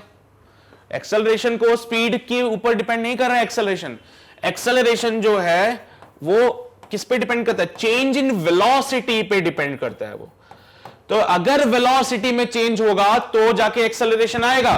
उसको स्पीड अप और स्पीड डाउन से मतलब नहीं है सिर्फ, ठीक है? एक्सेलरेशन को सिर्फ इस चीज से मतलब नहीं कि स्पीड ज्यादा हो रही है स्पीड कम हो रही है, उसको तो डायरेक्शन से भी फर्क पड़ता है, क्योंकि वेलोसिटी के पास डायरेक्शन भी है और मैग्नीट्यूड भी है। तो अगर आपने मैग्नीट्यूड फिक्स कर दिया, डायरेक्शन चेंज कर दी, तो भी एक्सेलरेशन आ जाएगा। यहां पे एग्जाम्पल के तौर पे समझ लो, यहां पे कोई कार है जो कि सर्कल में घूम रही है। अगर कोई कार सर्कल में घूम रही है तो उसकी स्पीड मान लो कांस्टेंट कर दी मैंने, लेकिन स्पीड कांस्टेंट होने के बावजूद उसकी जो वेलोसिटी की डायरेक्शन है वो चेंज होती जा रही है, और उसी वजह से इसके पास एक एक्सेलरेशन आता है जो कि सेंटर की तरफ लगता है। आगे चल के इसी को तुम पढ़ोगे सेंट्रीपिटल एक्सेलरेशन। तो ऐसा कोई जरूरी नहीं है कि स्पीड बढ़ाने से या स्पीड घटाने से ही एक्सेलरेशन आ रहा है। डायरेक्शन चेंज होगी तो भी एक्सेलरेशन आता है। सर्कुलर मोशन का सबसे बेस्ट एग्जांपल है ये। अगर कोई पार्टिकल जो है सर्कल में घूमता है विद द कांस्टेंट स्पीड, इसको बोलते हैं यूनिफॉर्म सर्कुलर मोशन, इसको क्या बोलोगे? यूसीएम। तो भी वहां पे एक्सेलरेशन आता है जिसको कहते हैं सेंट्रीपिटल एक्सेलरेशन। ठीक है? सो हम लोग एग्री नहीं है स्टेटमेंट से, तो क्या बोलोगे? We are not agree with this statement. तो एक बार नोट करो फिर आगे बढ़ो। क्लियर है? अच्छा देखो, सर्कुलर मोशन अभी पढ़ाऊंगा मैं तुम लोगों को। जब सर्कुलर मोशन आएगा तो अच्छे से समझ आ जाएगा। बाकी और कुछ लेना है तो और कुछ ले लो यार, एग्जाम्पल के तौर पर। क्यों परेशान होते हैं तुम लोग भी? चलो और कुछ ले लेते हैं। एक गाड़ी है हमारे पास, फिर से गाड़ी आ गई है ना। मैंने बोला था इसके बाद कोई गाड़ी के एग्जांपल, बट कोई बात नहीं, चलता है यार, गाड़ी तो अच्छी चीज है ना। तो एक गाड़ी है हमारे पास में, चल रही है। चलते चलते क्या हुआ, इसको मन करा कि कहीं भाई और चलते हैं। तो इसने क्या किया, अरे यार, हाँ, तो चलते चलते इसने क्या किया, एक टर्न ले लिया इधर की तरफ। तो देखा, तुमने देखा पहले वो आगे की तरफ जा रही थी, लेकिन अब क्या होगा, धीरे धीरे वो ऊपर की तरफ जा रही है। तो यहां पे क्या हो रहा है, डायरेक्शन चेंज हो रही है उसकी। क्या हो रहा है यहाँ पे, बेसिकली डायरेक्शन में चेंज हो रहा है। सो जब भी डायरेक्शन में चेंज होगा तो एक्सेलरेशन आएगा यार। तो ऐसा कोई जरूरी नहीं कि एक्सेलरेशन का मतलब सिर्फ उसके मैग्नीट्यूड से ही है ना। वेलोसिटी का मैग्नीट्यूड स्पीड बोल सकते हैं ना हम लोग, एक तरह से देखा जाए तो वेलोसिटी के मैग्नीट्यूड को स्पीड बोल सकते हो ना। अगर ये वन डायमेंशन मोशन है तो यस बोल सकते हैं, बट हाँ ध्यान रखना, सिर्फ वन डायमेंशन में मोशन में ही ये बातें बोलना उसको, वन डायमेंशन मोशन में ही ये बात बोलना उसको, अदरवाइज वो बुरा मान जाता है फिर। सो वन डायमेंशन मोशन में बोल सकते हो कि magnitude of the velocity speed एक ही बात है। तो मैग्नीट्यूड को चेंज करोगे तो एक्सेलरेशन आएगा, ऐसा कोई जरूरी नहीं है। डायरेक्शन भी चेंज हो गई तो भी एक्सेलरेशन आ सकता है यहाँ पे, ठीक है। सो डायरेक्शन चेंज हो जाए तो भी एक्सेलरेशन आ सकता है। तो यही बात समझाना चाहता हूं। तो क्या ये कहता है कि एक्सेलरेशन का मतलब स्पीड अप और स्पीड डाउन करना है? तो क्या तुम इस बात से सहमत हो? नहीं है हम लोग इस बात से सहमत, क्योंकि वो स्पीड अप और स्पीड डाउन करने से वो सिर्फ क्या कर रहा है, मैग्नीट्यूड को चेंज कर रहा है। स्पीड अप और स्पीड डाउन करने से वो क्या कर रहा है, सिर्फ मैग्नीट्यूड को चेंज कर रहा है। और एक्सेलरेशन तो वेलोसिटी के चेंज पे डिपेंड करता है। एक्सेलरेशन तो वेलोसिटी के चेंज पे डिपेंड करता है। वेलोसिटी चेंज कब कब हो सकती है, या तो उसका डायरेक्शन चेंज हो जाए या फिर उसका मैग्नीट्यूड चेंज हो जाए। तो यहां पे ध्यान रखो इस बात का और फटाफट से नोट करो, फिर हम आगे बढ़ते हैं। कर तो लिए ना नोट तुम लोगों ने? चलो भाई बहुत बढ़िया, आगे आ जाओ फटाफट से अगले सवाल की ओर। क्वेश्चन नंबर 8 के बाद question number 9। A food packet is dropped from a plane going at an altitude of 100 meter. What is the path of the packet as seen from the plane? What is the path as seen from the ground? If someone asks, what is the actual path? What will you say? क्या बोलोगे तुम लोग? एक food packet को drop करते हैं हवाई जहाज से। भैया हवाई जहाज बना लें सबसे पहले, ये रहा हवाई जहाज। ये तो बड़ा पतला सा हवाई जहाज बन गया, ठीक है कोई बात नहीं, फील आना चाहिए बस हवाई जहाज का। इसके तो विंग्स भी नहीं दिख रहे, बहुत गंदा सा हवाई जहाज बन गया है। चलो कलर वाला बनाते हैं।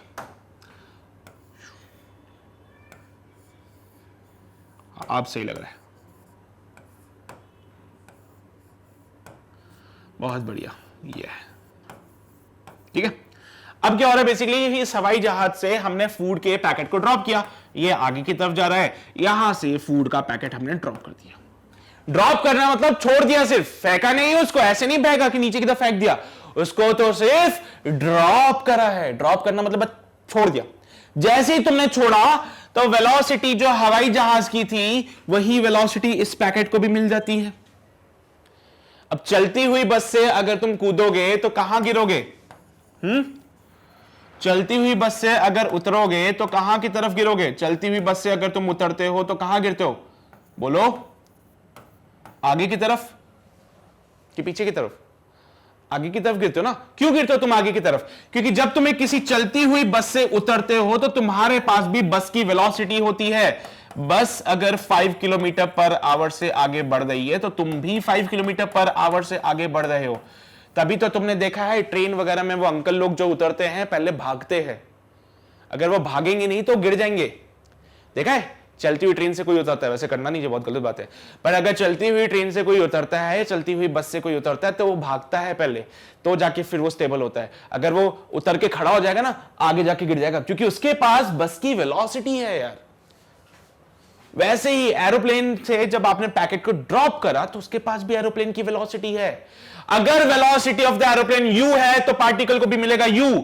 अब क्योंकि ग्रेविटी लगती है इसके ऊपर, जिसकी वजह से वो क्या होता है, थोड़ा थोड़ा थोड़ा थोड़ा करके ऐसे आगे जीतता है। अरे तो हॉरिजॉन्टल प्रोजेक्टाइल मोशन बन गया ना। हाँ ये बन गया हॉरिजॉन्टल प्रोजेक्टाइल मोशन। अब वो बोलता है कि what is the path of the packet as seen from the plane. Plane से अगर पैकेट को देखोगे तो उसका पाथ क्या दिखेगा? तो भाई पैकेट के पास आगे की तरफ u वाली वेलोसिटी, एरोप्लेन के पास भी आगे की तरफ u वेलोसिटी।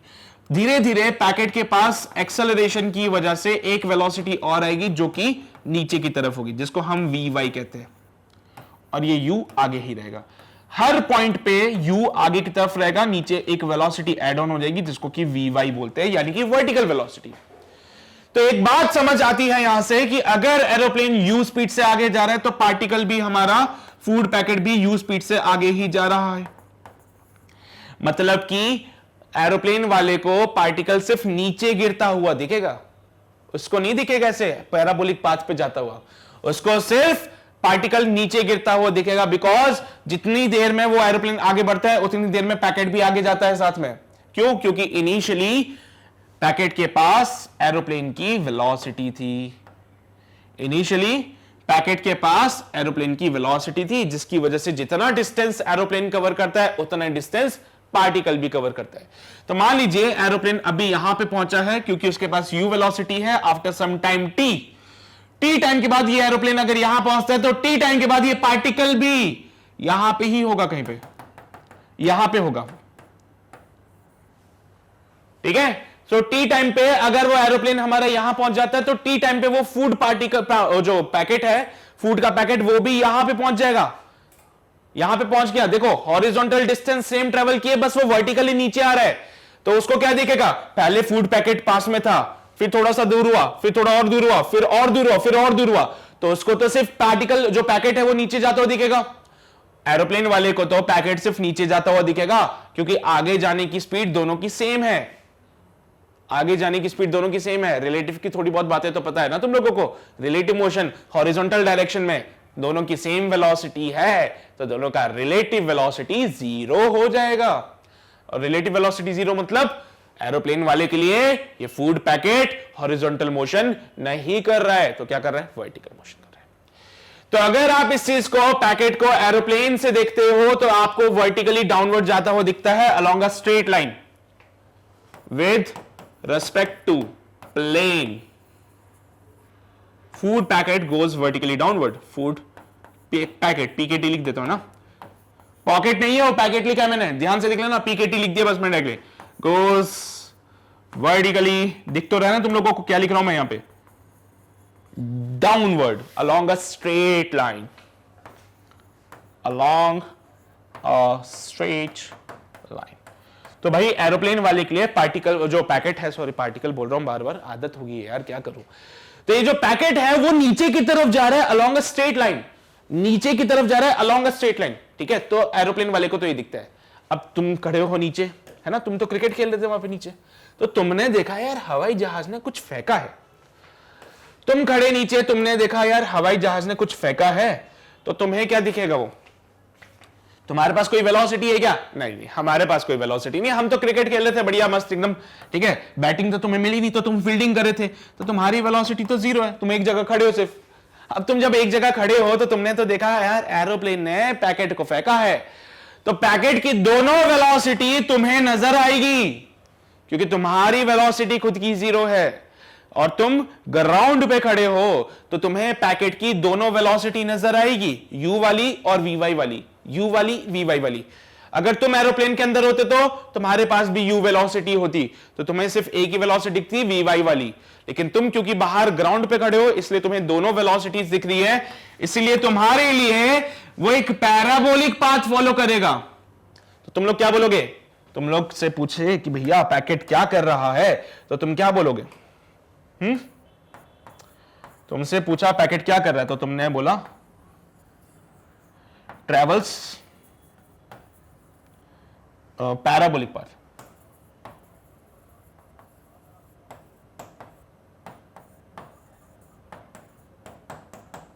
ठीक है, तुमसे पूछा कि भैया क्या कर रहा है, तो तुमने बोला भैया वो ट्रैवल करता है एक पैराबोलिक पाथ पे। क्या बोला? वो ट्रैवल करता है पैराबोलिक पाथ पे। तो भैया ये कॉन्सेप्ट तुमने क्यों लगाया? बिकॉज तुम्हें दोनों वेलोसिटियां दिख रही है, यू वाली वेलोसिटी भी दिखती है, वी वाई वाली वेलोसिटी भी दिखती है। अगर हां तुम्हें सिर्फ एक ही वेलोसिटी दिखती तो तुम वो वाला मोशन बोलते, अगर तुम्हें सिर्फ यू वाली वेलोसिटी दिखती तो तुम क्या बोलते हैं? वो सीधा जा रहा है आगे की तरफ। अगर तुम्हें सिर्फ वी वाई वाली वेलोसिटी दिखती तो तुम बोलते पार्टिकल नीचे आ रहा है सीधा। लेकिन तुम्हें, क्योंकि तुम ग्राउंड पे खड़े हो, तुम एक ऐसे फ्रेम पे खड़े हो जो रेस्ट पे है, तो तुम्हारे लिए क्या है भैया? पार्टिकल पैराबोलिक पाथ फॉलो कर रहा है। प्लेन वाले के लिए, प्लेन वाले के पास जो वेलोसिटी है वो है यू, फूड पैकेट के पास जो वेलोसिटी है वो है यू, इसलिए प्लेन वाले को सिर्फ वर्टिकल वेलोसिटी दिखती है, इसलिए वो क्या बोलता है कि भैया फूड पैकेट जो है वो goes vertically downward along a straight line. पर तुमने क्या बोला? ट्रैवल करता है पैराबोलिक पाथ पे। तो what is the path as seen from the ground? Ground से देखने पे पैराबोलिक दिखता है। अगर तुमसे कोई पूछे कि एक्चुअल पाथ क्या है, तो क्या बोलोगे फिर तुम लोग? कोई तुमसे पूछे कि एक्चुअल पाथ क्या है, तो क्या बोलोगे तुम लोग? क्या जवाब दोगे तुम लोग इस चीज के? कोई तुमसे अगर बोल दे कि what is the actual path, तो क्या जवाब दोगे? बोलोगे भैया यहां पे एक्चुअल पाथ डिफाइन करना मुश्किल है, because since there is no meaning of, there is no meaning of absolute motion. Absolute motion का कोई मतलब नहीं है। There is no meaning of absolute motion, so it is difficult for us to define the actual path. तो इसलिए यहां पे कोई एक्चुअल पाथ नहीं होगा, ठीक है, क्योंकि यहां पे कोई एब्सोल्यूट मोशन नहीं होता है। मोशन जो भी होगा किसी के रेस्पेक्ट में होगा, या तो प्लेन के रेस्पेक्ट में होगा या फिर तुम्हारे रेस्पेक्ट में होगा, ठीक है। तो ये जो पाथ है, जो इस फूड पैकेट का रास्ता है, वो डिपेंड करता है कि तुम किसके रेस्पेक्ट में ऑब्जर्वेशंस कर रहे हो। तो एक्चुअल वाली बातें कोई भी नहीं यहां पे, सब अपने अपने रेफरेंस के हिसाब से बता रहे हैं, सब अपने अपने फ्रेम ऑफ रेफरेंस के हिसाब से इसका पाथ डिफाइन कर रहे हैं, ठीक है। तो ये मत बोलना कि यहां पे एक्चुअल पाथ क्या है, कोई एक्चुअल पाथ नहीं है, because there is no meaning of absolute motion. Absolute motion को कोई मतलब नहीं होता है, therefore there is no actual path. लिख लेना, therefore there is no actual path, there is no actual path. तो कोई एक्चुअल पाथ नहीं है यहां पे, समझ गए ना बातें? क्लियर चल रही पिक्चर? क्या हो रहा है यहाँ पे? कोई एक्चुअल पाथ नहीं है, वो तो क्या हुआ कि भैया अलग अलग फ्रेम ऑफ रेफरेंस की वजह से कहानी चल रही थी। तो ये है भाई तुम्हारी कहानी इस क्वेश्चन नंबर 9 की। नोट कर लो, नोट करना चाहो तो। हो गया नोट? बढ़े आगे? पक्का? आ जाओ। सो आगे बढ़ते हैं, क्वेश्चन नंबर 9 के बाद आते हैं क्वेश्चन नंबर 10 पे। सो तो क्वेश्चन नंबर 10 सेज, कहां गया? आया नहीं क्या? आ गया? गिव एग्जांपल्स वेयर, पहला part, velocity of a particle is zero but its acceleration is not zero. Second case, the velocity is opposite in direction to the acceleration. Third case, velocity is perpendicular to the acceleration. आपको तीनों के example देने हैं। चलो भाई example देना शुरू करो फटाफट से। ये वाला तुम खुद से करोगे, मैं नहीं बताऊंगा, पहले खुद से ट्राई करो इसको। हलवा सवाल है बिल्कुल, ये बिल्कुल हलवा सवाल है, खुद से ट्राई करो। पहला वाला केस जहां पे तुम्हें बताना है कि जो वेलोसिटी है वो तो जीरो है लेकिन एक्सेलरेशन जीरो नहीं है। हो गया? आ जाओ। एक बॉल को तुमने वर्टिकली ऊपर की तरफ फेंका, ये बॉल गई ऊपर ऊपर ऊपर ऊपर ऊपर ऊपर और फिर से आगे नीचे नीचे नीचे नीचे। यही होता है बेचारी बॉल के साथ, है ना? क्या करें? पहले उसके पास स्पीड यू थी, ऊपर जाते जाते उसकी फाइनल स्पीड जीरो हो गई बिकॉज यहां पे एक्सेलरेशन ड्यू टू ग्रेविटी नीचे लग रहा था। तो एट द टॉप पॉइंट तुम देख रहे हो यहां पे एक्सेलरेशन ड्यू टू ग्रेविटी नीचे की तरफ है लेकिन वेलोसिटी जीरो है। तो तुम्हारा पहला केस क्लियर हो गया, velocity of the particle is zero but it's acceleration is not zero. So eight the top point ये चीज पॉसिबल है। पहला केस क्लियर हो गया जहां पे वेलोसिटी जीरो है लेकिन एक्सेलरेशन जीरो नहीं है, एक्सेलरेशन माइनस का जी है। सो ये कहां पे मिलता है? टॉप पॉइंट पे मिलता है। कहां मिलता है? ये टॉप पॉइंट पे मिलता है। तो ये वाला पार्ट हो गया क्लियर। ठीक है, समझ गए ना? सो क्या लिखो? Eight the top point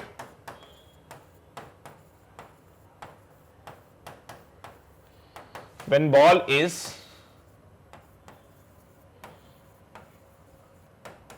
thrown vertically upward, thrown vertically upward। तो पहला वाला केस तो क्लियर हो गया हमारा, जब बॉल को वर्टिकली ऊपर की तरफ फेंकते हो तो टॉप पॉइंट पे ये वाला केस आ जाएगा। अच्छा, सेकंड वाला केस देखो, बी वाला केस। बी वाला क्या बोलता है तुम लोगों से? बी वाला बोलता है velocity is opposite in direction to the acceleration. आ जाओ फटाफट से, वेलोसिटी कहां है? ऊपर है, एक्सेलरेशन कहां है? नीचे। अरे हां, जब बॉल ऊपर जाती है तो वेलोसिटी ऊपर है, एक्सेलरेशन नीचे है। So when ball is thrown vertically upward, when ball is throne vertically upward,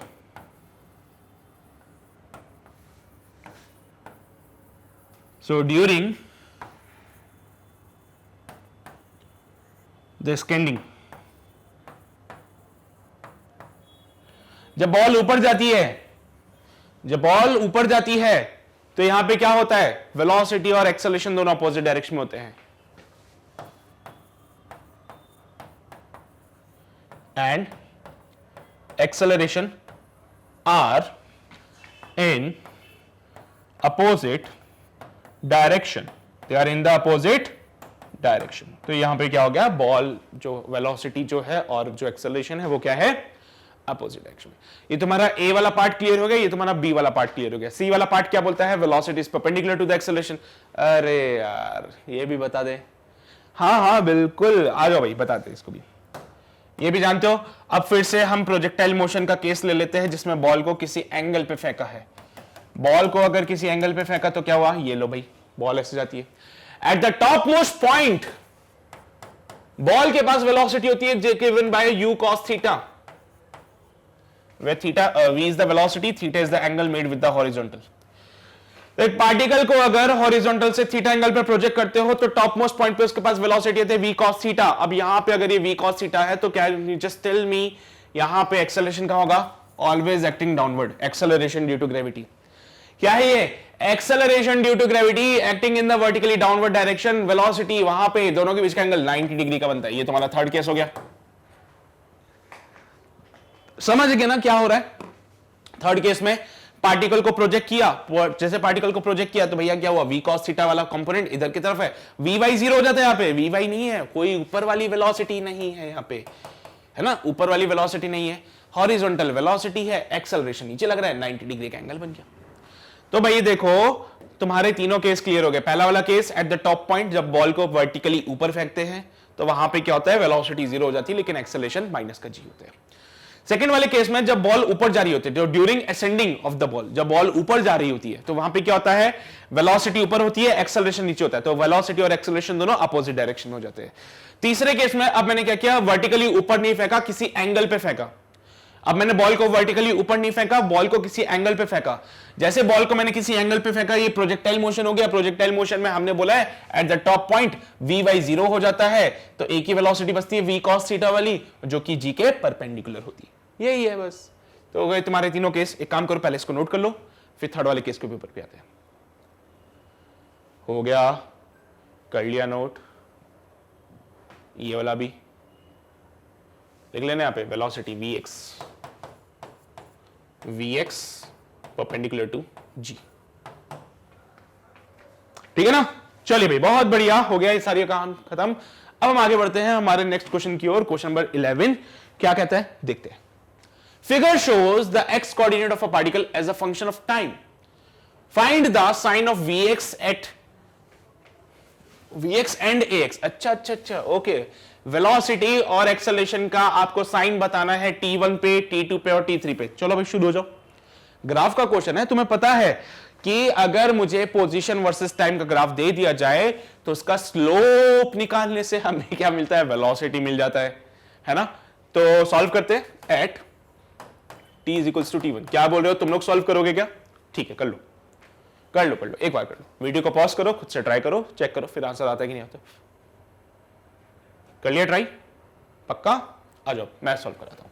जब मैंने यहां पे t1 पे देखा तो स्लोप जो है वो कुछ इस टाइप से बन रहा है। t1 पे देखा, ये i नहीं है यार, है ना, यहां पे ये जो स्लोप बन रहा है वो कुछ इस टाइप से बन रहा है। t2 पे देखा तो स्लोप जो है वो स्ट्रेट लाइन वाला बनता है। t3 पे देखा स्लोप कुछ इस टाइप से बन रहा है। मतलब कि हम अगर स्लोप की बात करें तो t1 पे स्लोप हमारा ऐसा वाला जा रहा है। t1 पे जो स्लोप बन रहा है वो ऐसा बन रहा है। Now we know better that the slope of the displacement versus time graph gives us the velocity. तो यहां पे लिखेंगे slope of x versus t gives velocity. क्या देता है वो? वेलोसिटी देता है। अब ऐसा वाला स्लोप आ जाए, ठीक है, ऐसा वाला स्लोप दिख रहा है ना तुम लोगों को, ऐसा वाला स्लोप, इसको बोलते हैं positive slope.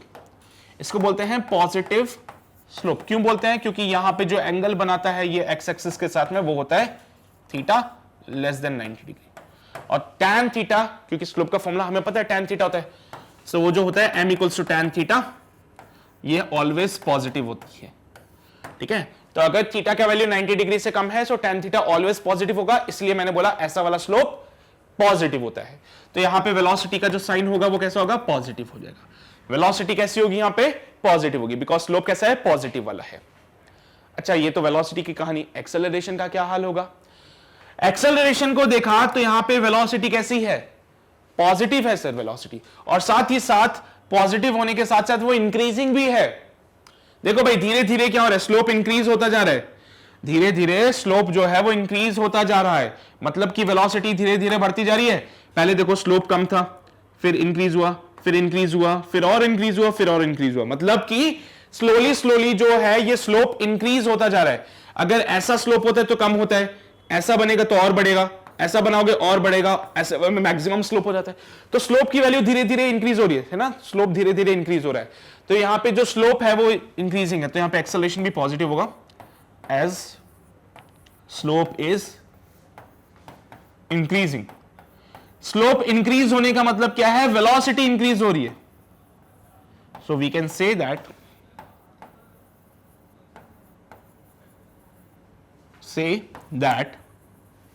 velocity is also increasing.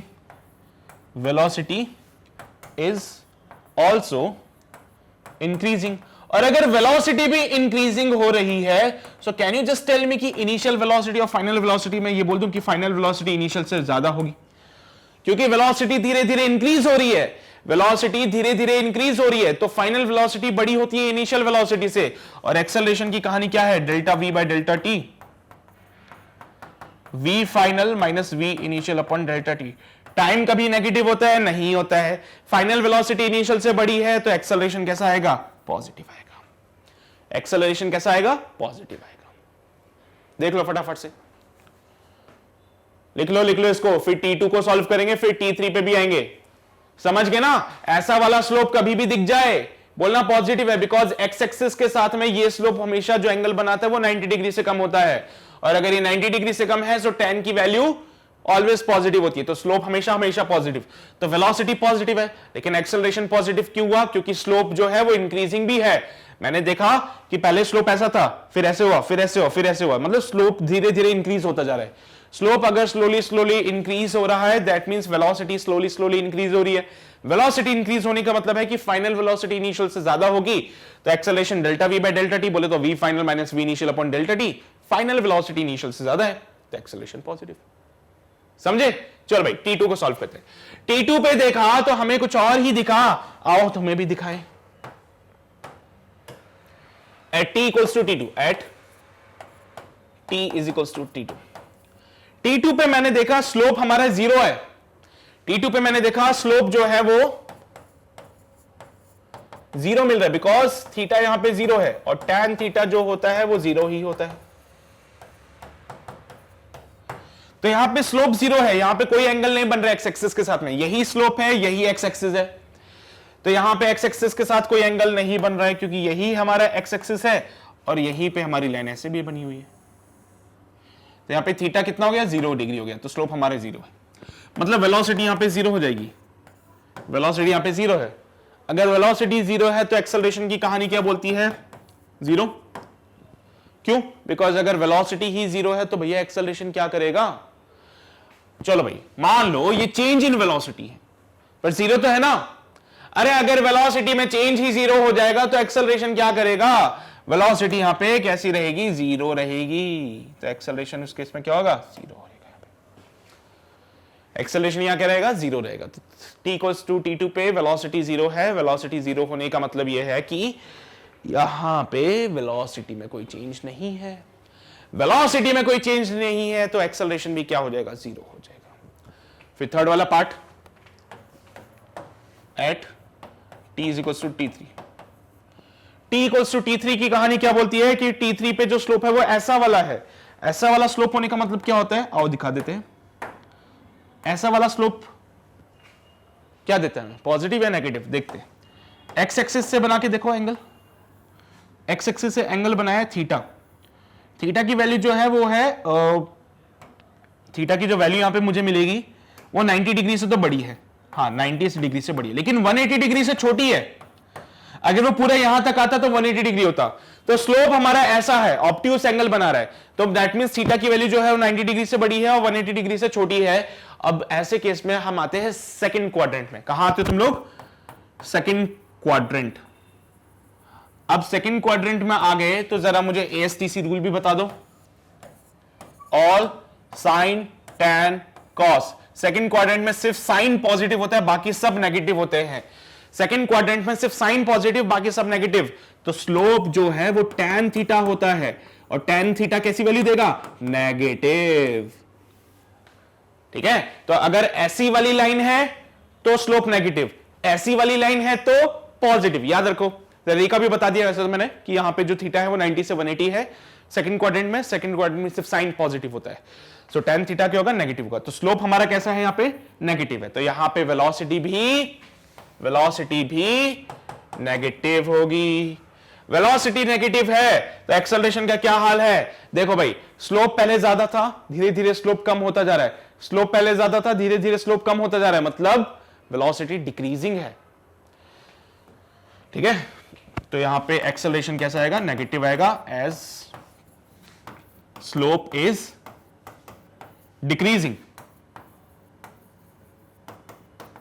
therefore velocity is also decreasing. Velocity is also decreasing. तो मैं क्या लिखूंगा कि जो फाइनल वाली वेलोसिटी है वो बड़ी है, सॉरी छोटी है इनिशियल वाली वेलोसिटी से। तो यहां पे एक्सेलरेशन जो होता है वो delta V by delta T होता है। तो क्या लिखोगे, v final minus v initial upon delta T. अब तुम देख लो भाई v फाइनल छोटा है v इनिशियल से, तो क्या नेगेटिव आएगी। समझ गए बातें, समझ गए।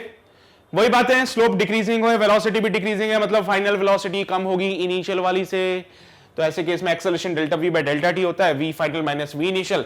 v फाइनल छोटा है v इनिशियल से, तो ये वैल्यू नेगेटिव आएगी, मतलब एक्सेलरेशन हमारा कैसा है, नेगेटिव है। समझ आती है बातें, नोट करो फिर आगे बढ़ते हैं। चलिए भाई, हो गया नोट, कर लिया होगा ना अब तो यार, है ना, बहुत बढ़िया। आ जाओ भाई अगले सवाल की ओर बढ़ते हैं फटाफट से। क्वेश्चन नंबर 11 के बाद आता है क्वेश्चन नंबर 12। सो क्या कहते हैं क्वेश्चन हमसे, a player hits a baseball at some angle, the ball goes high up in the space, the player runs and catches the ball before it hits the ground. Now which of the two, the player और the ball, has a greater displacement. भाई क्या हो गया, एक player ने baseball को hit करा, जैसे वो बेसबॉल को हिट करता है तो बेसबॉल जाती है हवा में। कैसे जाएगी बेसबॉल तुम्हें पता है, देखो बेसबॉल तुम्हें पता है कैसे खेलते हैं, क्रिकेट वाली फील ले लेना उससे। तो उसने बॉल को हिट करा, बॉल गई ऐसे।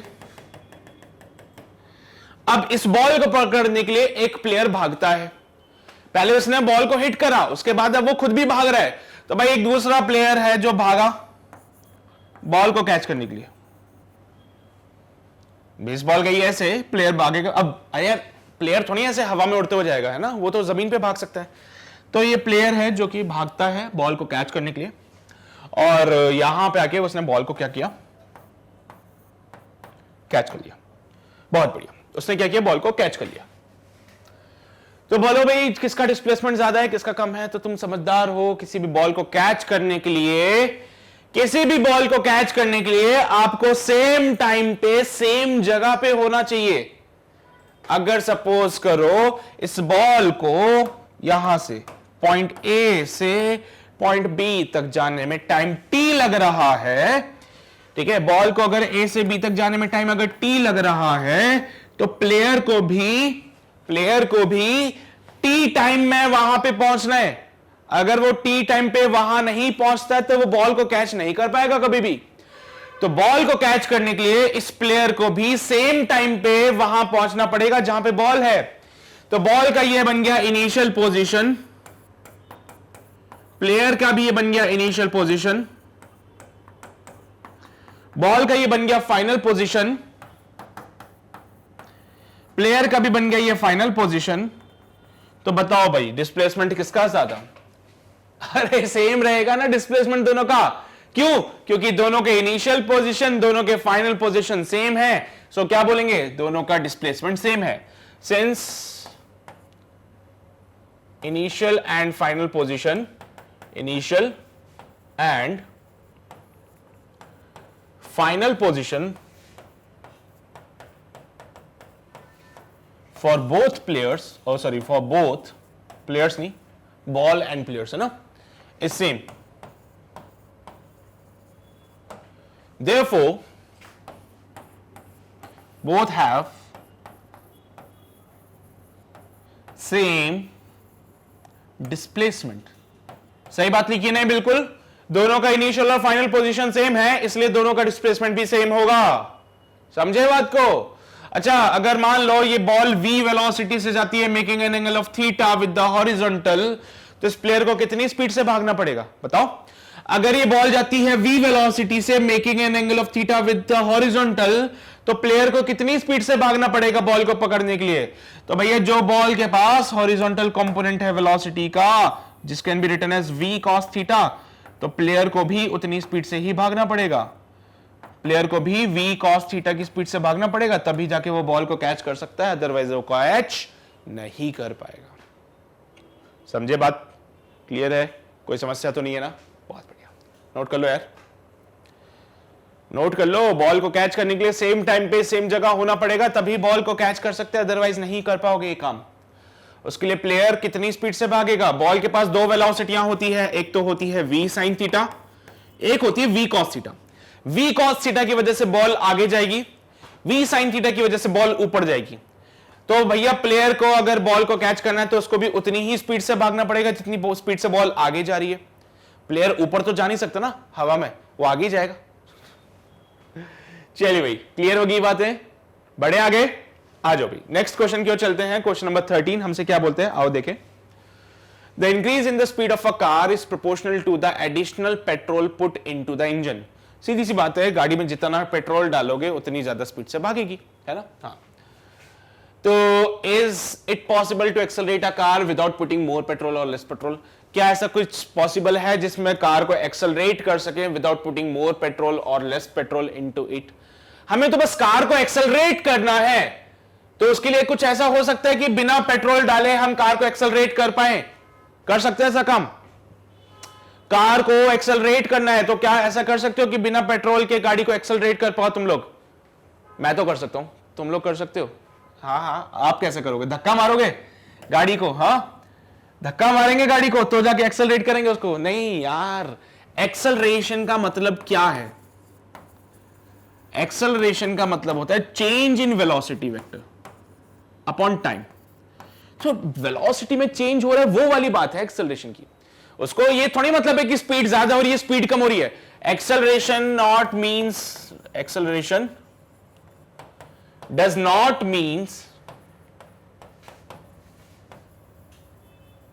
स्पीडिंग अप और स्पीडिंग डाउन, स्पीडिंग अप और स्पीडिंग डाउन। इसका यह मतलब थोड़ी है कि स्पीडिंग अप हो रहा है, स्पीडिंग डाउन हो रहा है, स्पीड मतलब ज्यादा हो रही है, स्पीड कम हो रही है। एक्सेलरेशन का तो मतलब है वेलोसिटी में चेंज हो रहा है। अब वेलोसिटी बेचारी ठहरी वेक्टर, अब ये बेचारी वेक्टर है तो वेक्टर के पास क्या होता है? डायरेक्शन होती है और मैग्नीट्यूड होता है। तो बेचारा वेक्टर, उसके पास डायरेक्शन है, मैग्नीट्यूड है, तो उसमें से कुछ भी चीज अगर चेंज हो गई तो वो तो चेंज हो जाएगा। तो मैग्नीट्यूड यानी कि स्पीड को चेंज करने के लिए आपको पेट्रोल तो डालना पड़ेगा, ठीक है? मैग्नीट्यूड बोले तो स्पीड एक तरह से कह सकता हूं, अगर मोशन इन वन डायमेंशन हो रहा है तो मैग्नीट्यूड मतलब स्पीड। मैग्नीट्यूड को चेंज करने के लिए तो आपको पेट्रोल डालना पड़ेगा, लेकिन अगर हम डायरेक्शन चेंज कर दें तो हाँ, तो भी तो एक्सेलरेशन चेंज होगा। तो अगर कोई गाड़ी हमारी सर्कुलर पाथ फॉलो करती है, अगर हमारे पास कोई गाड़ी है जो कि सर्कुलर पाथ फॉलो करती है, in that case what will happen? एक मिनट रुको, इसको थोड़ा सा सही से बना लेते हैं, इसमें शेप्स नहीं आते क्या?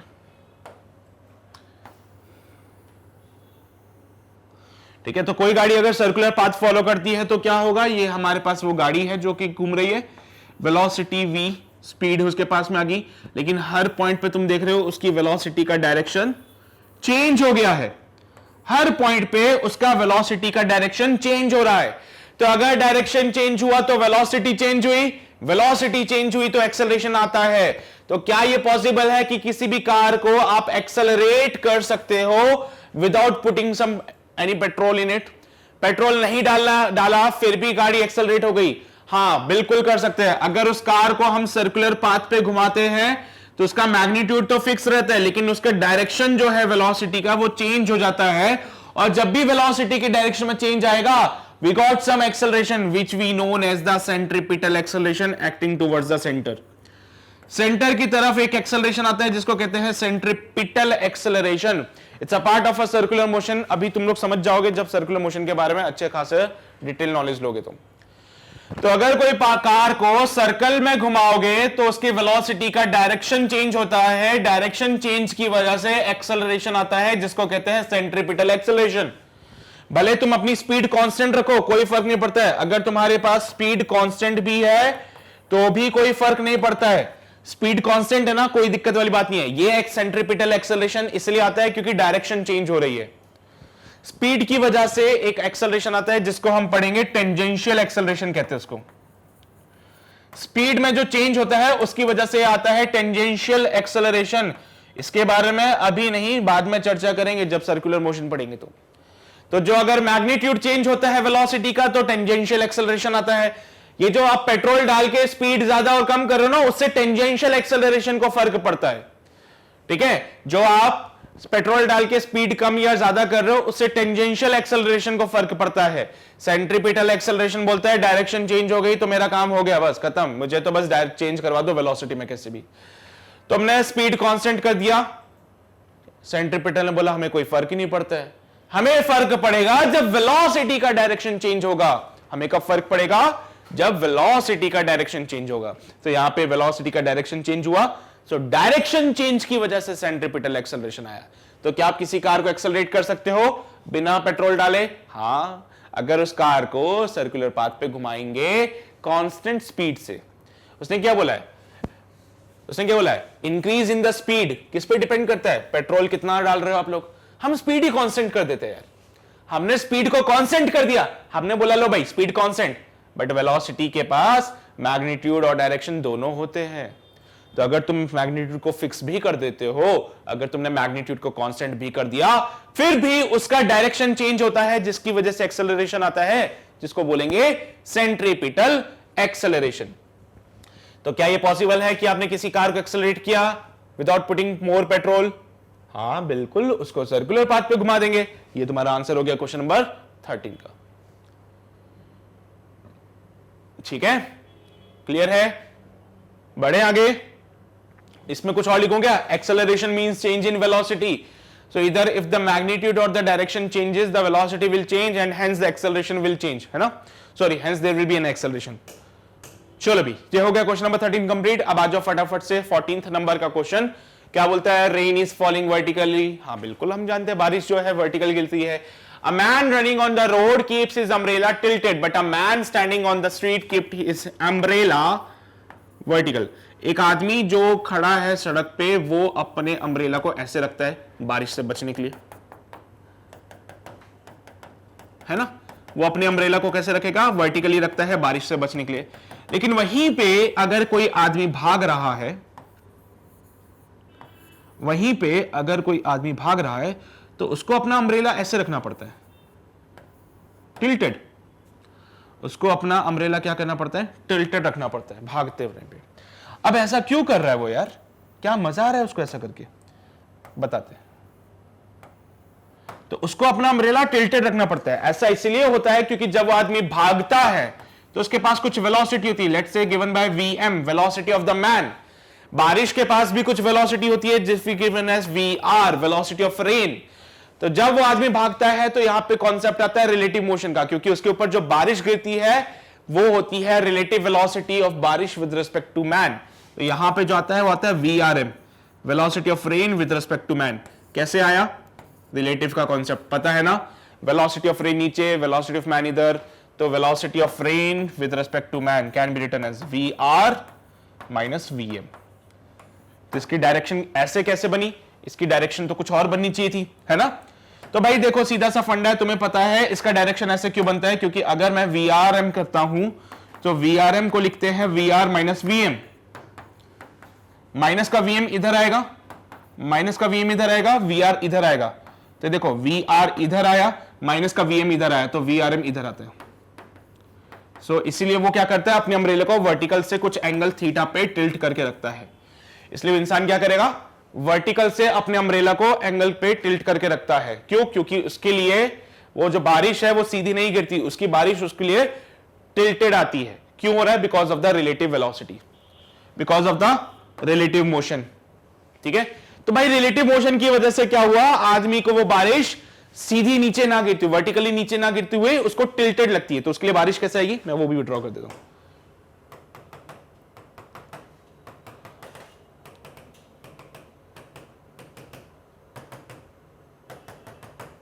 ठीक है, उसके लिए बारिश ऐसे आती है।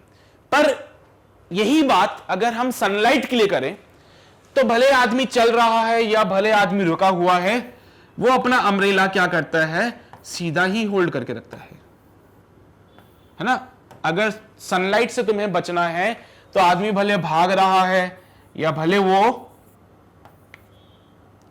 खड़ा है, वो क्या करेगा, वो अपने अम्ब्रेला को सीधा ही पकड़ता है। क्यों भाई, सनलाइट के लिए ऐसा क्यों करता है? बारिश के लिए तो उसने अम्ब्रेला आगे कर लिया था, लेकिन सनलाइट के लिए वो अपना अम्ब्रेला सीधा ही पकड़ के रखता है। क्यों, क्यों सर? यहां पे वीआरएम था, velocity of rain with respect to man. यहां भी करके देख लो, यहां पे सनलाइट की वेलोसिटी लेंगे, सनरेज की वेलोसिटी लेंगे, तो यहां पे लिखेंगे velocity of sunlight with respect to man. क्या लिखेंगे, velocity of sunlight with respect to man. Solve करो तो ये बनेगा VS minus VM, velocity of sunlight minus velocity of man. एक आदमी मैक्सिमम कितनी स्पीड से भाग सकता है, कितनी स्पीड से? मैक्सिमम मान लो सर, मैक्सिमम ले लो 50 किलोमीटर पर आवर, जो कोई नहीं भाग सकता है ना, पर मैंने फिर भी मान लिया मैक्सिमम, मतलब ये इंपॉसिबल वाला केस ले लिया मैंने कि 50 किलोमीटर पर आवर की स्पीड से आदमी भाग रहा है। ठीक है, सनलाइट की रेस, सनलाइट जो आती है उसकी स्पीड क्या होती है, स्पीड ऑफ लाइट 3 इंटू 10 की पावर 8 मीटर पर सेकेंड। कन्वर्ट करना जरा, क्या बनता है किलोमीटर्स में, 1 मीटर और वहां पे किलोमीटर, तो मीटर को किलोमीटर 10 की पावर -3, तो 3 इंटू 10 की पावर 5 किलोमीटर पर आवर, ऐसा कुछ जा रहा है। रुको, किलोमीटर्स में कन्वर्ट करते हैं, -5, अरे यार इसको क्या हो गया, 1 मिनट रुको, हाँ, so this can be written as 3 into 10 की पावर 5 अपॉन 3600 सेकेंड्स को कन्वर्ट किया मीटर में, आवर है ना, तो 1/60 1/60 ऊपर चला जाएगा, वो 60 भी ऊपर चला जाएगा।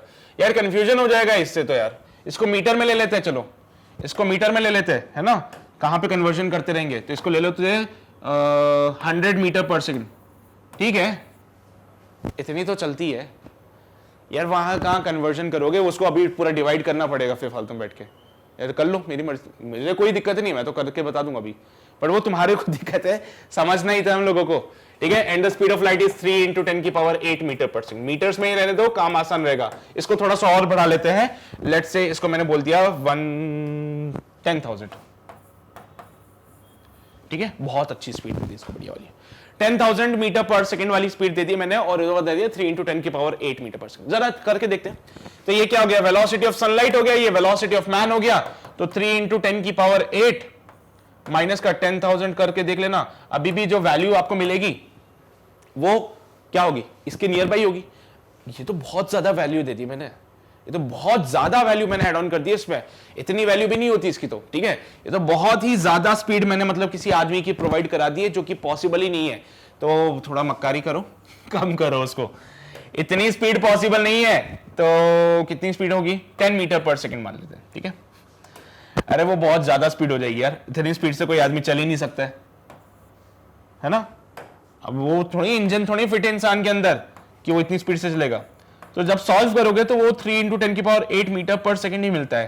पहले के केस में क्या हो रहा था, जो रिलेटिव वेलोसिटी हमें मिल रही थी वो टिल्टेड आ रही थी, दोनों का रिलेटिव वेलोसिटी मिला के हमारे पास VRM ऐसे आ रहा था। ऐसा इसलिए किया क्योंकि वहां पे वेलोसिटी ऑफ रेन और वेलोसिटी ऑफ मैन में कोई ज्यादा फर्क नहीं था, लगभग बराबर थे, तो इनका रिलेटिव बना और VRM इधर आया। लेकिन यहां पे जब हम वेलोसिटी ऑफ सनलाइट और वेलोसिटी ऑफ मैन को सॉल्व करते हैं, तो मैन की वेलोसिटी 10 मीटर पर सेकंड, सनलाइट की वेलोसिटी 3 इंटू 10 की पावर 8 मीटर पर सेकंड। यार इतनी ज्यादा वेलोसिटी, इतनी कम वेलोसिटी, तो एवरेज जब ऑन इसको जब आप सॉल्व करोगे तो अप्रोक्सीमेटली आंसर आपको वही मिलेगा, 3 इंटू 10 की power 8, which is the speed of sunlight. तो जब आपने इनका रिलेटिव किया तो आपको वही मिला, क्या VSM ऐसे आएगा, VSM ऐसे आएगा, velocity of sunlight with respect to man, वो वर्टिकली ही दिखेगी तुम्हें। क्यों? क्योंकि जो मैन की वेलोसिटी है सनलाइट के रेस्पेक्ट में वो नेग्लिजिबल हो गई है। तो VSM जो है आपका VS के बराबर ही होगा, जो स्पीड ऑफ सनलाइट थी वही speed of sunlight with respect to man भी होगी। तो क्या फर्क पड़ता है, क्या फर्क पड़ता है, अम्ब्रेला तो सीधा ही रखना पड़ेगा उस केस में। तो वेलोसिटी ऑफ सनलाइट जो है आपके पास में वो है VS, और velocity of sunlight with respect to man वो है VSM। तो VSM और VS दोनों सेम है, तो दोनों का डायरेक्शन भी सेम रहेगा। इसीलिए एक आदमी जब खड़ा है तो वो भी अम्ब्रेला सीधा पकड़ता है, और अगर भाग रहा है तो भी सीधा पकड़ के भागेगा। क्यों? क्योंकि भाई सनलाइट हमेशा सीधी आती है, कोई रिलेटिव मोशन नहीं हो रहा है। यहाँ पे क्या हो रहा था, रिलेटिव मोशन हो गया था। रिलेटिव मोशन होने की वजह से हमने क्या बोला कि भाई दोनों की रिलेटिव VRM बनेगा, और यहां पे दोनों का रिलेटिव इसलिए हो गया बिकॉज इनकी वैल्यूज अप्रोक्सीमेटली सेम थी। इतनी सेम भी नहीं, थोड़ा बहुत डिफरेंस रहेगा, मतलब कोई मेजर डिफरेंस नहीं होगा इनके बीच में, लेकिन यहां पे तो बहुत बड़ा डिफरेंस आ जाएगा। कहां ये 3 इंटू 10 की पावर 8, कहां ये 10 मीटर पर सेकंड, मतलब पहले जो वेलोसिटीज दे रहा था बहुत ज्यादा दे रहा था, उतना पॉसिबल ही नहीं है ना किसी भी इंसान के लिए इतना चलना। तो मैंने एक नॉर्मल इंसान की चलने की स्पीड 10 मीटर पर सेकंड डाल दी, उसके हिसाब से देखा तो स्पीड ऑफ लाइट तो बहुत ज्यादा है यार। तो इनका रिलेटिव नहीं बन पाता है, इनका रिलेटिव नहीं बन पाता है। तो ओवरऑल क्या होता है, जब हमने इनका रिलेटिव वेलोसिटी भी निकाला तो वो भी स्पीड ऑफ सनलाइट के बराबर ही आ रहा था। जब आपने इनका रिलेटिव वेलोसिटी निकाला वो भी स्पीड ऑफ सनलाइट के बराबर आ रहा था। तो जो डायरेक्शन सनलाइट की स्पीड की है वही डायरेक्शन VSM की भी होगी। तो सनलाइट अगर नीचे ऐसे आती है तो VSM भी ऐसे नीचे ही आएगा। इसलिए आदमी को क्या करना पड़ता है, अम्ब्रेला सीधा पकड़ना पड़ता है, भले वो खड़ा है, भले वो चल रहा है, कुछ भी करो। लेकिन बारिश के केस में खड़े हो तो सीधा पकड़ के रखना अम्ब्रेला को, चलोगे तो टिल्ट कर लेना, बिकॉज उस केस में दोनों की रिलेटिव वेलोसिटी बनती है और आदमी को वो बारिश ऐसे टिल्टेड आती हुई दिखती है। समझ गए ना बातें, समझ गए ना बातें। कोई दिक्कत तो नहीं है ना यहाँ पे सच में, तो नोट कर लो फिर, नोट कर लो यार, समझ आ गई होगी तो बातें। और वहां पे थोड़ा सा ना इस पार्ट को नोट करना, 10 मीटर पर सेकंड वाली, उससे पहले मत कर देना वो 10,000 मीटर पर, बहुत ज्यादा वेलोसिटी लिख दी थी मैंने, इतनी वेलोसिटी किसी इंसान की पॉसिबल ही नहीं हो सकती यार। ठीक है, हो गया नोट कर लिया, फटाफट से नोट करो फिर आगे बढ़ते हैं। श्रेय भाई हो गया नोट, समझ आ गई बातें, ठीक है। तो ये थी कुछ चंद बातें फॉर द शॉर्ट आंसर्स, और उम्मीद करता हूं जो ये शॉर्ट आंसर्स मैंने तुम्हें कराए हैं वो तुम्हें समझ आए होंगे। फिर भी अगर कोई डाउट रह जाता है तो प्लीज उसको कमेंट सेक्शन में लिख दो, वहां पे जाके मैं क्लियर कर दूंगा उसको, ठीक है। So that's all for today's class, बाकी की बातें हम अपनी क्लास अगली क्लास में करेंगे। और हाँ, अगर तुम चाहते हो कि सारी चीजें दोबारा से देखनी है, वैसे तो मैं कहता हूं कि वन शॉट नोट करते चला करो साथ में, जब मैं बोलता हूं ना नोट कर लो तो नोट किया करो ताकि तुम्हें दोबारा वीडियो देखना ना पड़े। बट अगर इन केस तुम्हें दोबारा वीडियो देखना है so you can join us on the website, because website पे तुम्हें ये वीडियो बहुत इजीली अवेलेबल हो जाएगा। ऑन द यूट्यूब अगर आप देखोगे तो आपको पूरा सर्च करना पड़ेगा, ठीक है, बट वेबसाइट पे आओगे तो वहां पे आपको सारी वीडियोस ऐसे अरेंज फॉर्मेट में मिलती है और एक कंप्लीट डिस्क्रिप्शन रहता है पूरे कोर्स को लेके, और ये चीज आपको बहुत ज्यादा टाइम बचाएगा बिकॉज उस टाइम में हम एक्स्ट्रा प्रैक्टिस कर सकते हैं, राइट। तो वो बहुत इंपॉर्टेंट है हमारे लिए, तो you can join us on the website, ज्यादा बेटर रहेगा। अपार्ट फ्रॉम दिस यूट्यूब को भी आप कंटिन्यू कर रहे हो, सो मेक श्योर कि चैनल को सब्सक्राइब कर लेना, बेल आइकन को दबा लेना, बिकॉज कोई भी नोटिफिकेशन छूटना नहीं चाहिए, बिकॉज यहां पे आपको मोस्ट इंपॉर्टेंट अपडेट्स मिलेंगे आपके एग्जाम के पॉइंट ऑफ व्यू से, और वो सारे अपडेट्स लेने के लिए आपको चैनल को सब्सक्राइब करना है, बेल आइकन को दबाना है, एंड यस शेयर करना है, इसको शेयर करो to the maximum number of students so that उनको भी वो बेनिफिट मिल सके जो आप लोगों को मिल रहा है, राइट। एंड जाते जाते लाइक कर देना यार, लाइक नहीं कर रहे हो तुम लोग आजकल, तो ये काम before the ending of the session हो जाना चाहिए। बाकी की बातें हम लोग करेंगे हमारे नेक्स्ट सेशन में, तब तक अपना ध्यान रखो, पढ़ाई करते रहो, ऑल द वेरी बेस्ट।